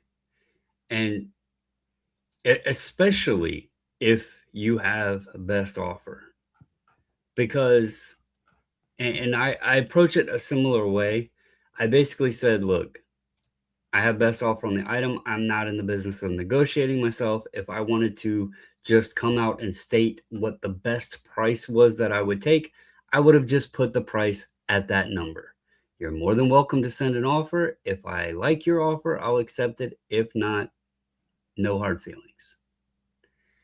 I don't get where there's this instant, and as soon as you started talking about it and you said, sometimes it's people lowballing, I don't have the minimum thing, and I get this question all the time.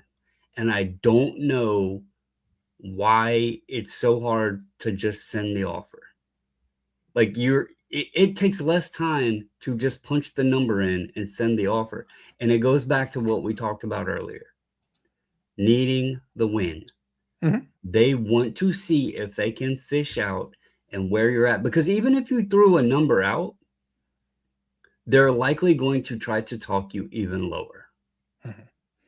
9 Oh, times out of 10. I wonder, Brandon, though, like if they decide to go that approach, I wonder what they would say if I literally like $1,000. Yeah, But that's like, higher than the initial starting price. I know. I'm aware. But if you're going to ask me that question, you're getting a $1,000 response. yep. I don't care what my starting price was, Brandon. I don't care if it was $10. My answer is now $1,000. The other fun response is when they say, "What's your lowest?" You say, "Well, what's your highest?"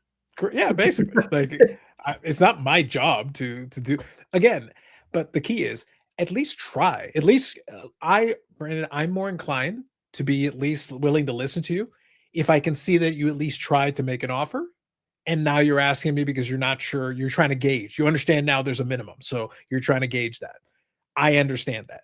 I am willing to then engage you. But if you're not even going to try that, then I'm not going to spend a lot of time with this. So here, Sanderson Door, local resident of bouginess, local witch. The show sucks. Something is missing. I agree. And Brandon, while this comment was on the screen, I was thinking to myself, what could it be? And I got it. There we go. Nailed it. It's majestic. Truly majestic. Yeah.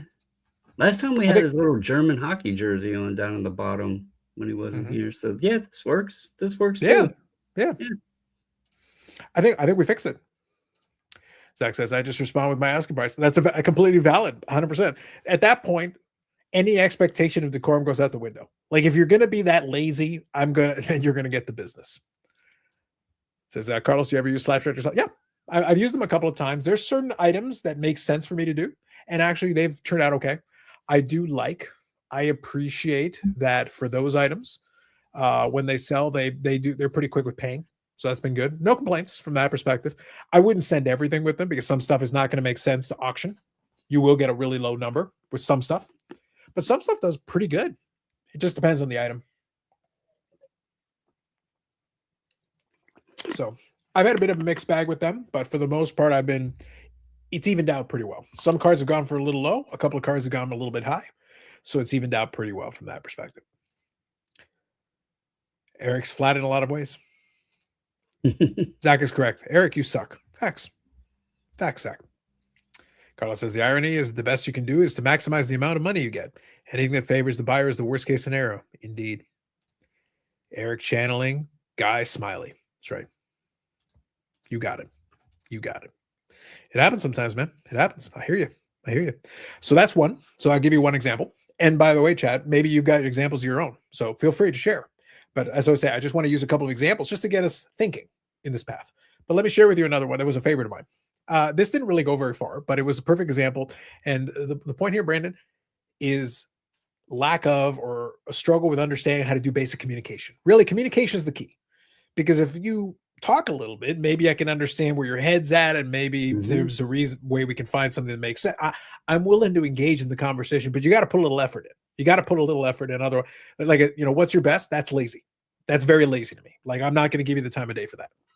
Give you a good example though. On one of the Facebook groups, I talk about, I showed the dentist PC. Well, I've got a pretty extensive dentist PC collection, so I've got a lot of stuff, and I was showcasing. And actually, I'll do a video on the Wrestling channel this week because part of my cards that came in, Brandon, was one of my long national nightmares that came in was one of the dentist PC 1-of-1s.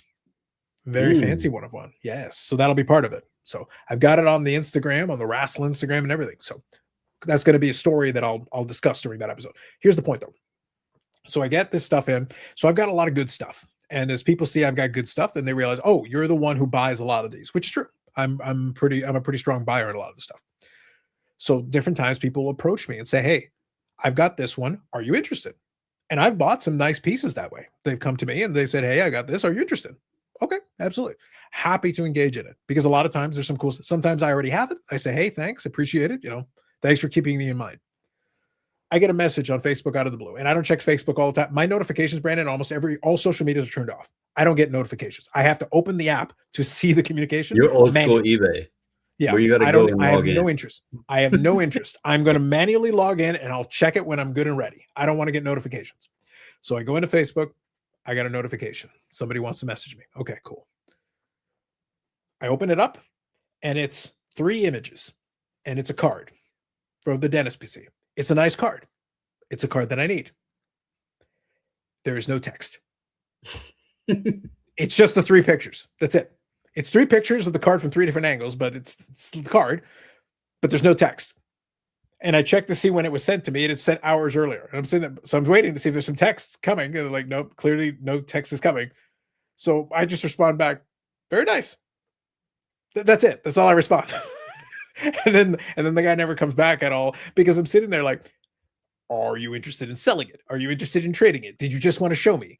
Like, yeah, I don't understand what your intentions are, sir. you have to say something in order for me to understand. It is a nice card. And Brandon, I would engage him and like have a conversation, but you got to say something. This is what I'm saying, Brandon, I'm using this as an extreme example, but I'm saying people don't even try. They're not even, the guy could have a sale right now. If all he had to do was say, I have this card. Are you interested? ? Right. I don't need a book from you. Just one sentence. This doesn't really happen a lot in the card space, but obviously I deal with a lot of negotiating and buying and selling and all that stuff. I hate when, like, if I go to a sale and I have, whether it's a small pile or a larger pile or whatever, I hate when the seller says, what will you give me? I hate that because, and it's not a bad position because, they're not asking for a large amount or anything like that. I feel like I'm being put on the spot and I don't know where to gauge them. Like, what are their intentions? Are they trying to sell it high? Or are they just trying to get rid of this stuff? So I'm usually in that position. I'm like, look, it's your stuff. I don't want to throw a number out. I don't know what you're looking to get. At least give me a number that we can start at or something, because it opens this door that could completely ruin any negotiation or any deal, because if I threw a number out and it was too low, well, then they might be, they might be upset or whatever. So, and that happens more often than you would think when the people are like, well, what will you give me for it? And I'll normally just be honest. I'll be like, look, I'm trying to, it's your stuff. Tell me what you want. If I throw a number, I'm going to be cheap. Tell me what you're looking for. And then we can kind of, work from there. So that doesn't, again, in card negotiation, it doesn't, I guess, if somebody goes into a shop or something and they don't know what like the shop's going to pay out on or whatever, they might take it in and say, what would you give me for this? So it probably happens there a little bit. But even in that scenario, if I was running a shop, I think I would follow up with, well, what are you expecting, or what is your intentions? Like, what are you thinking you can get out of it? That sort of thing. Just see where they're at rather than just throw a number out, because when it comes to, the topic, the lost art of the deal, throwing a low number can just ruin any relationship, any deal, any further communication. So it kind of goes both ways. What's your lowest, and on the other side of it, what will you give me? So. No, I don't disagree. I think that the problem is that a lot of folks though aren't willing to even engage the idea. Like, they're not throwing out nothing isn't gonna. I use an extreme example. Literally, there was no text accompanying the pictures, so I have no information with which to understand what your intention is beyond that. I'm assuming you're looking to sell it, but again, you didn't say anything. And if I desperately needed it right that moment, Brandon, I would have done the heavy lifting a little bit in order to push it forward. But I'm sitting there like I figured at that point I would have some fun. Like I'm willing to. It's not a one of one. It's a very nice card. I am interested in it. And if the guy still has it, I may come back around. But I'm sitting there like I'm picking up some stuff around that same time. I'm finding a couple other things for folks that are willing to engage. I ask them a question, they answer my question, and then we go back and forth. And go, I don't feel like maybe this would be the bigger issue that I would bring up here. And again, Chad, I'd be happy to get your thought on this too. I don't feel like negotiation for cards are that complicated. Maybe you have a disagreement over comps or where you pull the comps from. That can be a point of disagreement. Maybe that's something that can be a thing depending on the card. Some cards should be very simple. It shouldn't be that complicated. But even if I've never had a negotiation that lasted longer than about 10 minutes. And I'm being generous when I say 10 minutes. I'm talking about maybe where a guy is a little bit busy and he's not able to engage fully in it the whole time and he needs a second. That's the only reason it takes even longer than 5 minutes. Realistically, most of the time, it's like, okay, I'm interested in this. I see you've got it stickered at X, whatever. Okay. If for some reason I can't figure out how they came to it, I'll ask a simple question. Okay, how did you come to that? What are you thinking with that? And most of the time, if they can come up with an explanation for it, I'll be like, okay, so here's what I'm thinking. Here's what I've got. Here's where I'd like to be. I'm going to buy it for me. So what do you think about this? And a lot of times I'll be like, okay, well, that's a little low for me. Would you be willing to do this? No, but I'd be willing to do this. I'll meet you in the middle. Okay, deal. Like 99% of the time, that's all it is. It's not that hard to me. Well, it's like it brings me back to the expo last November, and I can't remember his name, but the dealer that that you kind of like hung out there, Steve? Yeah, he had a lot of nice stuff, and he had some pieces that I was interested in, and I had a number in mind, but obviously I wasn't familiar with like where he was at on things or anything. Mm-hmm. So that's why I kind of like asked you, is he open to negotiating? This is kind of what I was thinking. I went back over there the next day and, I told him what I was looking at, what I was, what kind of number I was interested in. It was the simplest thing. He was like, yeah, that's good. And he seemed like a more relaxed, like dealer.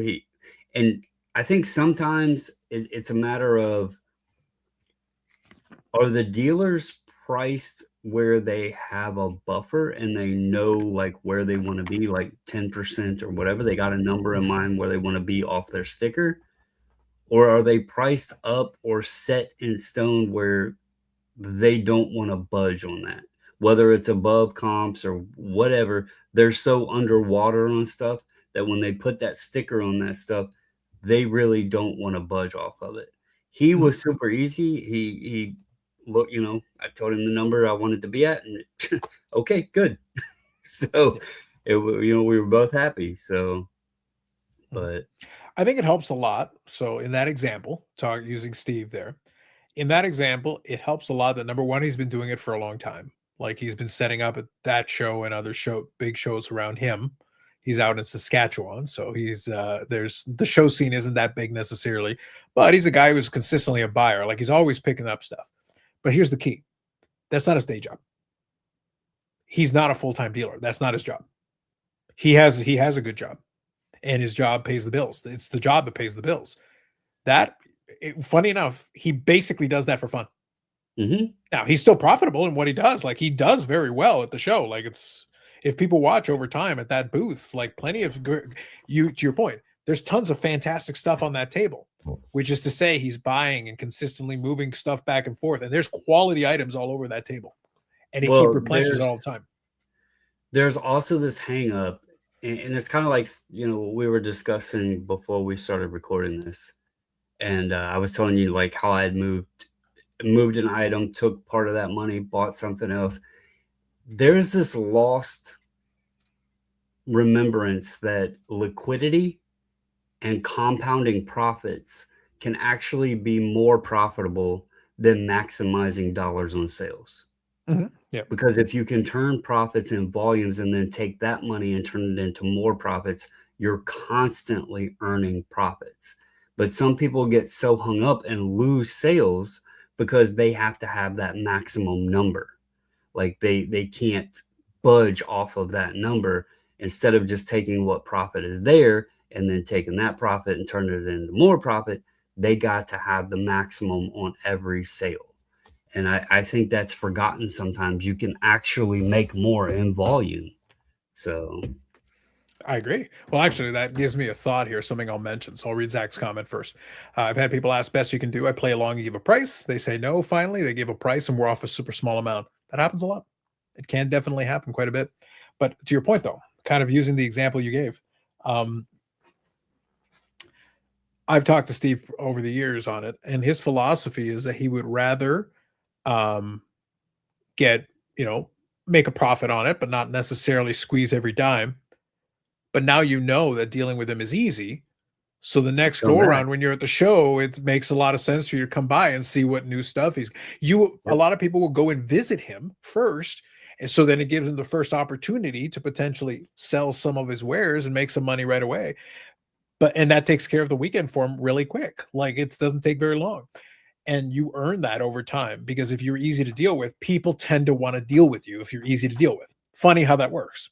A little Yeah, bit weird. it's the same on the other end on buying, because I know if I have stuff that I'm looking to move, I know some people that if I contact, that they not only have the funds, they're going to be interested and they're going to pay a fair price. Like it's a simple. I did it there at the show. You know, Mhm. in another country, I had knew a couple people that I ran into up there that I've dealt with before. Um, and I was able to make deals right there in Canada on some stuff that I brought with me, and I knew what prices I was going to get on it. So Yep, it always helps. But that's kind of where it's funny. And now I'll give you the other end of it, the opposite side of it. I've had people that I've dealt with at that show who will then come by. So I'll find they'll have something, we'll do a deal, and I'll buy it from them. This is the difference in a lot of the way these dealers work operate. Later on, maybe I'm at Steve's booth or whatever, they'll come by and they'll have something. Because sometimes what'll happen is if Steve sees that so for example, they've got some nice Medanos. I've had the case where maybe somebody had some Jamie Benns. He wasn't interested in buying those, but he knew that I collected Ben as well as Medano. So he's like, "Hey, Carlos, you might be there's some Bens here if you're interested." I'm mhm. literally at his booth. I'm not trying to deal, but I'm sitting behind there just chilling and BSing a little bit. But he goes, "Let's see it." So I look at what the guy has, and it's nice stuff and whatever. We talk about it. Now, what's funny is it was the same person that I had bought from at a different area of the show when they were set up at the thing. They forgot that they had sold to me. So because I'm on this side of the table, that's how little they're paying attention. They don't Yep. realize that they had already done it. So take it to the other end. They didn't even realize that they had already done a deal with me. So they're doing a whole song and dance, and I'm sitting there like, I literally bought something from you about 45 minutes ago. And then finally they look up and they're like, it takes a second, and they're like, oh, yeah, sorry. It's like, so what's the price you actually want? Stop with the song and dance. Don't waste my time.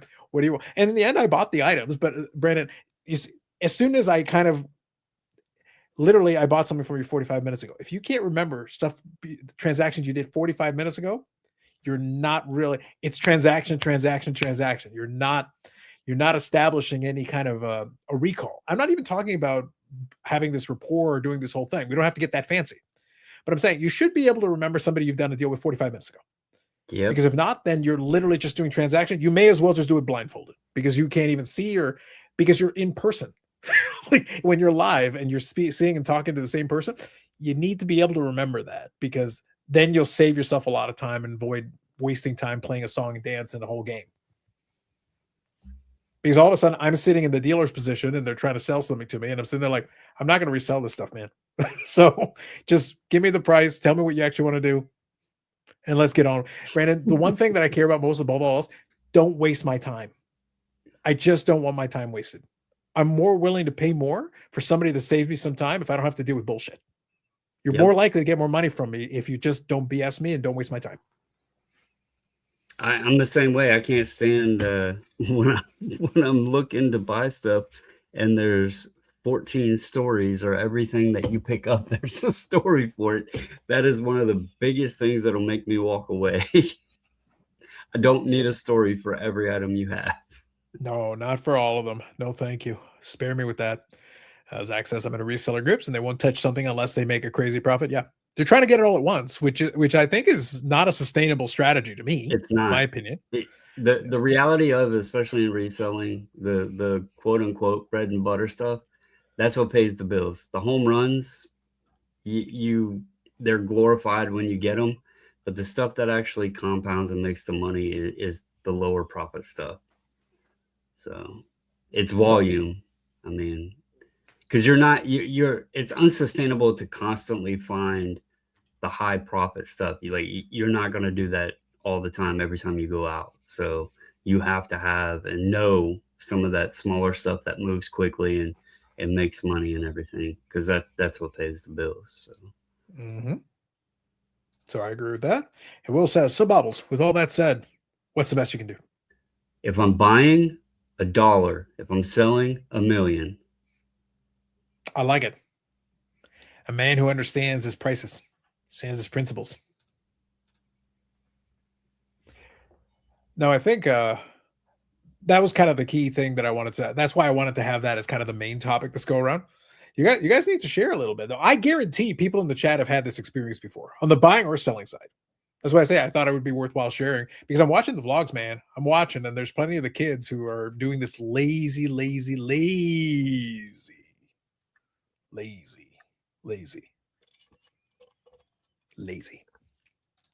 Zach says, Carlos, the man does a 4-hour live stream, doesn't want his time wasted. It's time well spent, Zach. I need every single minute. We cannot allow a moment to go to waste.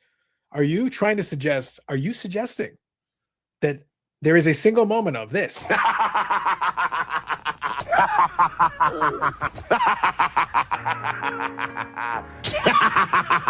guess what?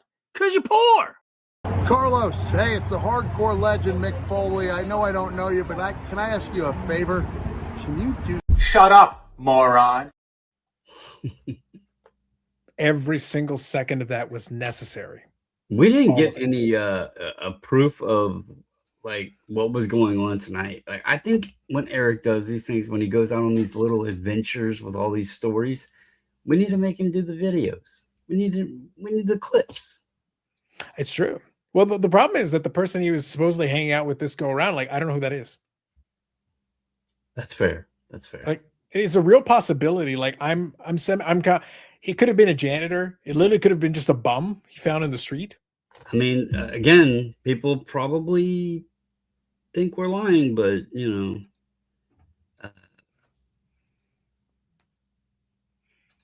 he sent us a picture of a trash can. I mean, he did. Don't know. I don't know what the meaning was behind it, but he probably crashed and had another concussion. So Zach, yes, my time is very valuable, and you guys on Friday nights, 4 hours of extremely valuable time. All I ask is the like button. That's all I ask. Eric pays for it. All I'm asking is the like button. I feel like that's a great deal, Brandon. That's phenomenal. We've tried pushing the Patreon, but I don't think we've had anybody sign up. Part of me wants to have a fucking Patreon. Part of me wants to have one and have like the lamest perks ever. Lamest perks ever. Everybody's probably like, do they really have? Do they really go in there and discuss? No, but it's fun to say. Look, Brandon, I would totally put the pregame, because it would just be us destroying Eric every week.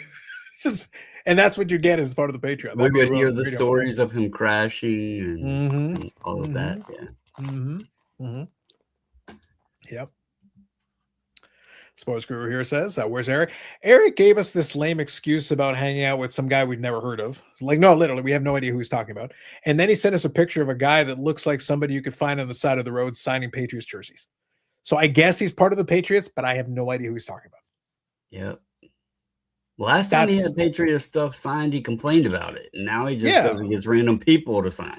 Yeah, like I'm complete, Brandon. Like, I'm like 99% convinced it was just a dude he found on the side of the road. They're like, we need somebody to sign these jerseys. Get that. That's what it was. The plane didn't get canceled. Eric just had to drive to pick him up. We didn't get the full story. So that was Eric's lame excuse. So as a result, he forfeited silly card of the week this week. Automatically, he loses by default. Yeah, it was. And let's be fair. Let's be fair. To be fair? Not to be fair, but we're going to be fair. To the chat. We're going to be fair to the chat. To the chat. Go on. So there was a card submitted by Eric. There was. But he was not here. And we rightfully could not explain the card. And considering it's silly card of the week, it would have been controversial, the card he submitted. And we didn't want anyone to take it improperly. And since we did not have his explanation of why he chose said card, it was best for all parties involved to just omit it. I feel that was the best decision. Indeed. And there'll be more to come on that on Friday. Much will be discussed. The worst thing I come across is a dealer who doesn't understand what a sunk cost is. They will have the same card at the same show for the third year in a row, not budge on price. Happens all the time. People run in museums. That is correct. They overpaid and will hold on to it forever. It took me 3.5 years to buy a card that the same dealer had the same card every single Chantilly show. And every time I went to the show, I offered him the same price for it. And he would never. Finally, 3.5 years later, he sold it to me. So actually, I want to touch on that. So what we'll do, folks, is we'll go basically to the top of the hour. We'll go pretty much to the top of the hour and we'll call it a night. So that'll be good. So if you got any stories or any similar things you'd like to share, feel free in the chat. Feel free to do that. And also hit the like button. Eric's going to pay for it. Especially he's going to pay double for not being in attendance. 100%. Brad says, perk at the highest levels and annual cameo from Eric. That's the least we can do. It's the least we can do. Says, Eric knows there's a podcast tonight. Yes. Enough to make an excuse. A lame excuse, but he made an excuse. Hope he makes up his time on Friday. Oh, we will make him pay. Eric will be paying on Friday. That is without a doubt. Gold Hours taking out the mantle. Thank you. We appreciate you. Appreciate that. So I want to leave it to the chat. So what I'm going to do, Brandon, is, like I said, we'll go a couple more minutes just to the top of the hour. But I'm going to quickly refill my water just so I replenish myself. But while I do, you just mentioned a moment ago, one of my favorites is, and everybody's got this story, of a card or cards that were stuck in the museum for a while. Now, sometimes you were able to extract it and sometimes you weren't. So I would love to hear if you've got any other ones you want to share, by all means. And I'll actually grab one of the cards that I picked up and when I come back, I'll give the story. I've already outlined it a little bit, but now that I've got it physically in hand, I can use the visual aid to go along with it. But what I wanted to kind of touch on in chat, feel free. Were you ever able to get in a situation like that where the dealer was being ridiculous and you went to show after show, and were you ever able to extract it? So I would love to hear if you got a story of one of those where eventually, maybe it took a while, maybe it took some finagling and finally slapping some sense into them, where you finally were able to get the card. So I'm going to come back here in a second. But Brandon, if you got one, feel free to share. Yeah, I can explain what my scenario was.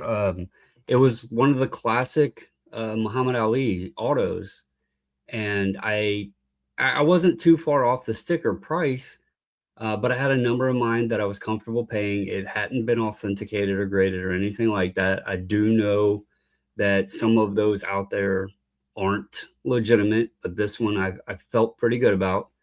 And so, you know, Chantilly they have had the show 3 times a year, and I don't think I went all 3 shows for the whole period, but it took 3.5 years offering the same price every single show to the dealer for the same card. He had never sold it. And finally he realized, look, this guy's coming every show to my table. I still have this card. He's offering me the same price. And he finally realized that, you know, it was a fair price of what I was asking him. And so I was able to get it. I had JSA authenticated. I eventually had it actually slabbed by CGC when they partnered with JSA. But yeah, it was just one of those. I had a number I wanted to be at, and persistence paid off. He hadn't sold it, and finally he realized that it was a good number. Zach says, Dallas, some vintage dealers won't price their stuff, then want to sit and tell you a story about each card. Whether it's card shows, yard sales, if somebody's got a story for everything, it immediately tells me that they have a sentimental or an attachment to the item. Yes. And then there's always costs baked in to those stories. They're telling you that story to try to make the item or card or whatever be more valuable, because in their mind it means more because there's a story attached to it. So when there's stories, I start to just detach and move on. So Yep. And I won't speak for anybody else, but bless their hearts, I don't care. That's not going to make me pay any extra. I promise you. Not a dime extra. I can assure you of that. But again, it's to like each their going own. to Best Buy and and believe me, I know it's their job, but I can't stand to go into Best Buy because every single person, every single employee will walk up. Is there anything I can help you find? Is there anything? And I'm just like, I just want to look. If I need you, I'll get you. But it's the same, different, but same scenario. When I'm shopping, I don't want stories. Mm-hmm. Yeah, I think it's fair. CC says, silly card of the week, because Eric did not show up. You could have posted his Hellman's card image as a silly card of the week. The problem is I would have won. The problem is first of all, I would have won. That's the first thing. But you did give me an idea, CC. You've given me an idea. Brandon, I think I can think of a better penalty for Eric for next week. I have a thought. Appreciate you. Carlos says, I missed about 20 minutes of the show because I was watching DoorDash arriving now in the neighborhood adjacent to me. Adjacency. Scandalous, the adjacency. Brad here says, eBay experience like that. Bought a 63 Power Plus Banks and Aaron PSA 8.5. It was listed at a stupid price. Every 90 days, when about to relist, I would make the same offer. After 2.5 years, he accepted. Well, good. At least eventually. Patience in that case paid off. But like 2.5 years, that's 2.5 years of lost revenue that you could have turned into something else. Because if you're not selling it, you're not making the money. Yep. But yeah. Zach says, I agree, Brandon, but the storytelling makes me so uncomfortable. Oh, you gotta get sometimes it's like, yeah, they're giving you the sob story and everything. Again, I get it. Some people they need to do that or whatever. Maybe it makes it easier for them to let something go, but I don't want to hear the stories. Like, no offense to anybody, I don't want to hear the stories. You are very mean, Santa Claus. Like that, like you had the beard and everything. Like that's terrible. Yeah.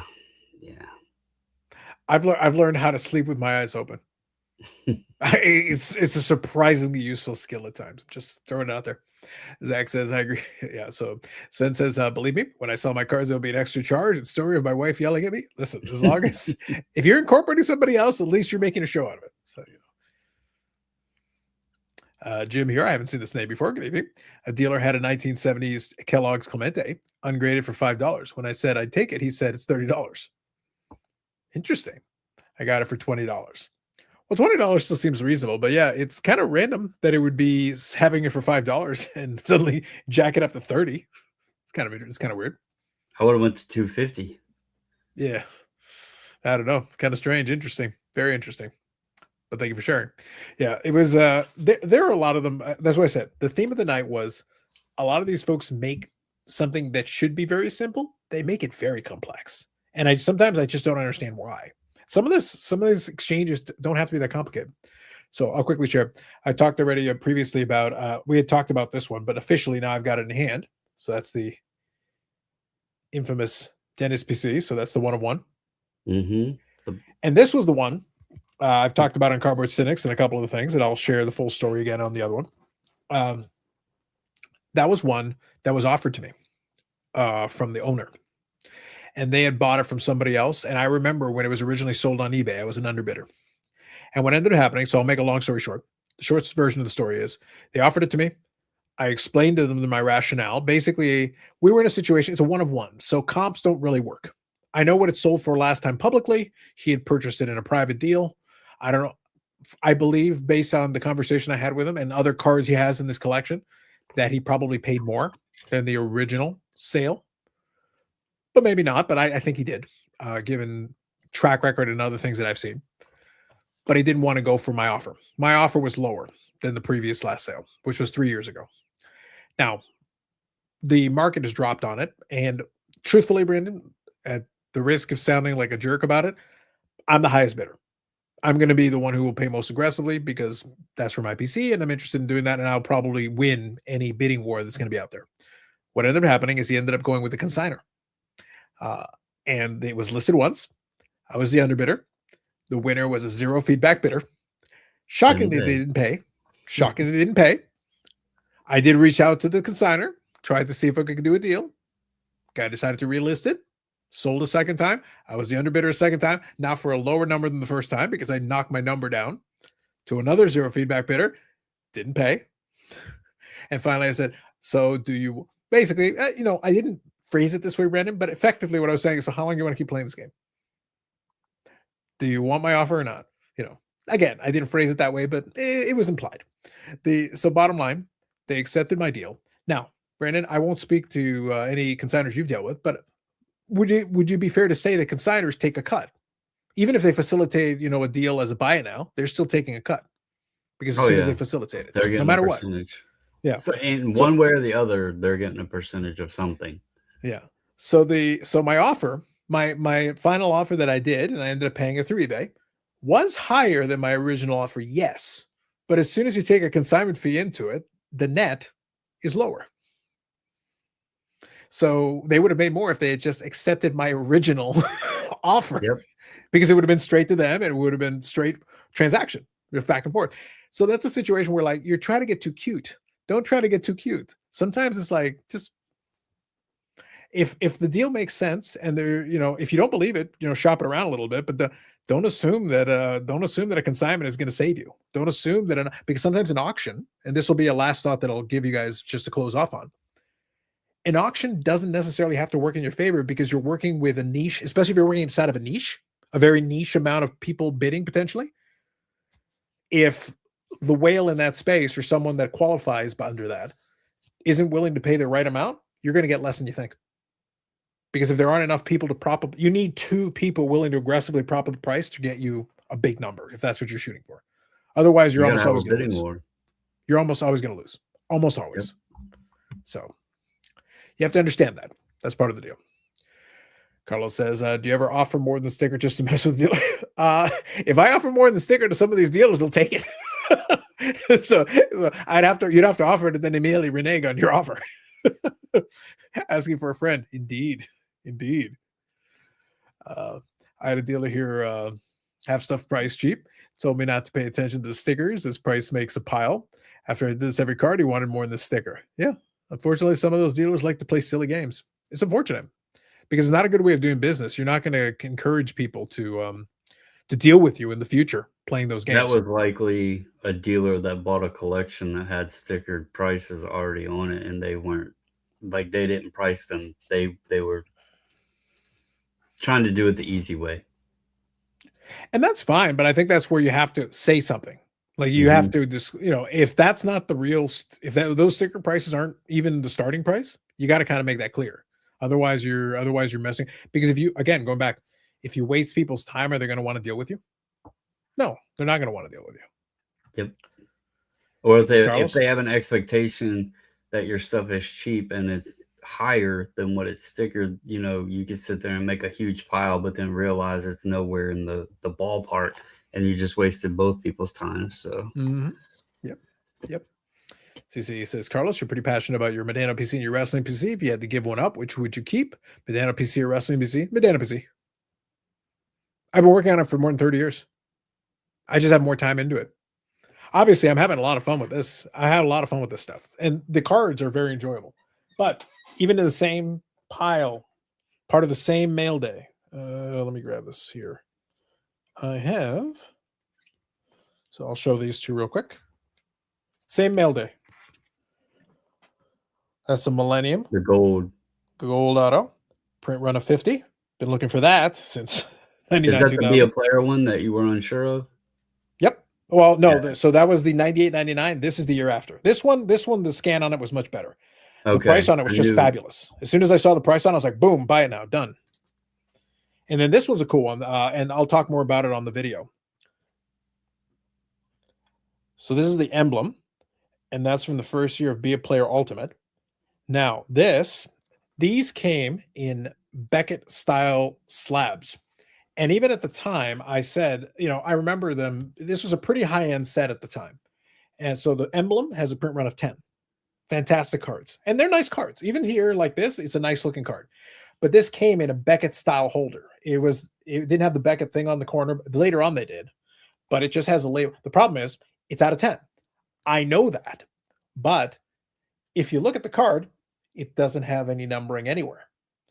And if you wanted to know which one out of 10 it was, there was a white label up here at the top of it that had the print run of the overall set and the specifics. It would be like 9 of 10, 8 of 10, 7 of 10, whatever. If you lose the holder and the label, you don't know which number out of 10 it is.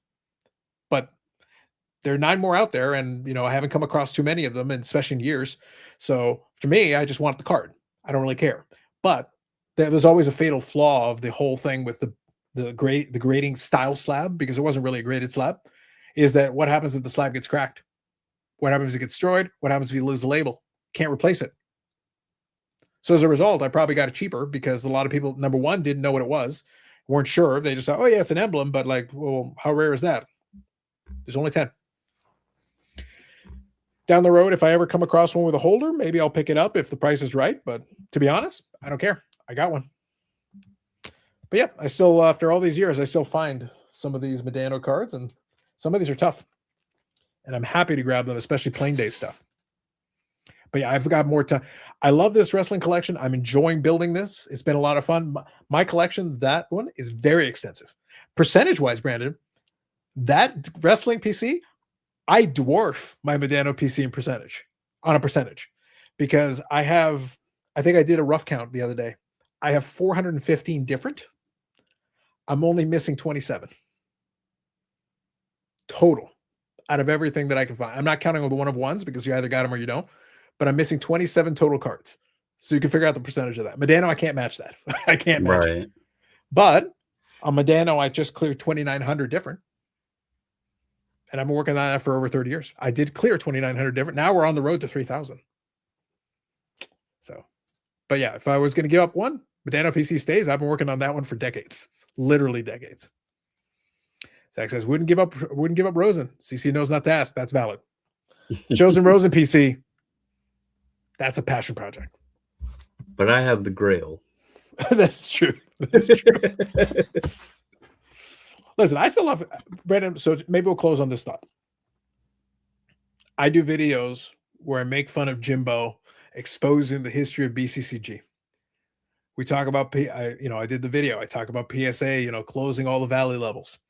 Box prices are too expensive, all this stuff. But Brandon, I go back to one thing I said.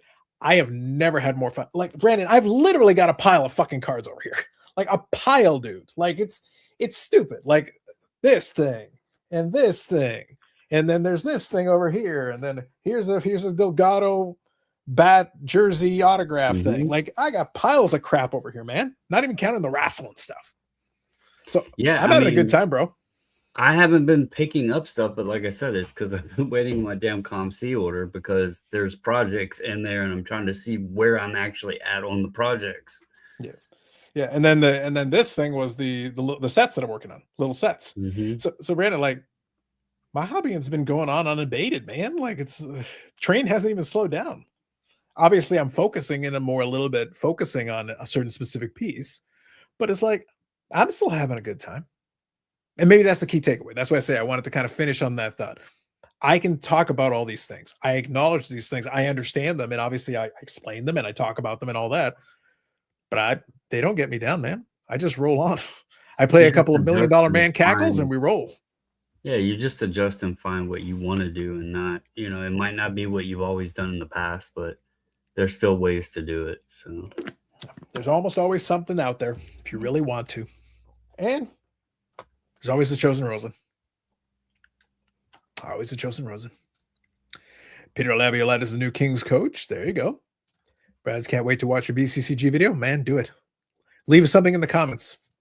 Would appreciate the feedback. I had a lot of fun. Brandon, that was the easiest video I've made in the longest time. It was great. Jimbo served me that one on a silver platter. All I had to do was just play the one clip. It was so easy. But just to make the point though, that is like the easiest fucking video I can make, man. I'm literally just playing one clip and talk at the beginning and talk at the end. He made it so easy. And I was sitting there like, nobody's putting a gun to your head and making you say these things. Just so we're clear, right? Is this a confession? I don't know. Maybe that's just me. Some thoughts on that. Anyway, thank you, chat. Been fantastic tonight. Appreciate you. Eric's tardiness has been noted for the official record. So the next time that Eric complains, Brandon, about like, oh, the hardship, it's so hard, takes days off. He's a slacker. Slacker. That's not how you get the longest running episodic, whatever it is. We'll be back on Friday, 8 p.m. Eastern Standard Time. Longest running episodic, whatever it is. And Mr. Eric will have to atone for his sins. Please hit the like button on your way out to make sure Eric pays for it, because he does. Also want to thank AMG, and I want to thank IG Deck. That little link at the top, if you're watching this on a TV or whatever, you can use your phone. It actually takes you to the website. If you use the code BIC, you can try it for free. And I have a video on it where I demonstrate it, but all it really is that it allows you to take pictures, or you can use certification numbers from like your PSA slabs or whatever and create an image that's suitable for Instagram. You can also use it for eBay if you want. It pulls up the images if it's got it and the information. It's just a time saver. So feel free if you're interested in it. And again, you can literally use the code BIC and just use it, and it is free $99.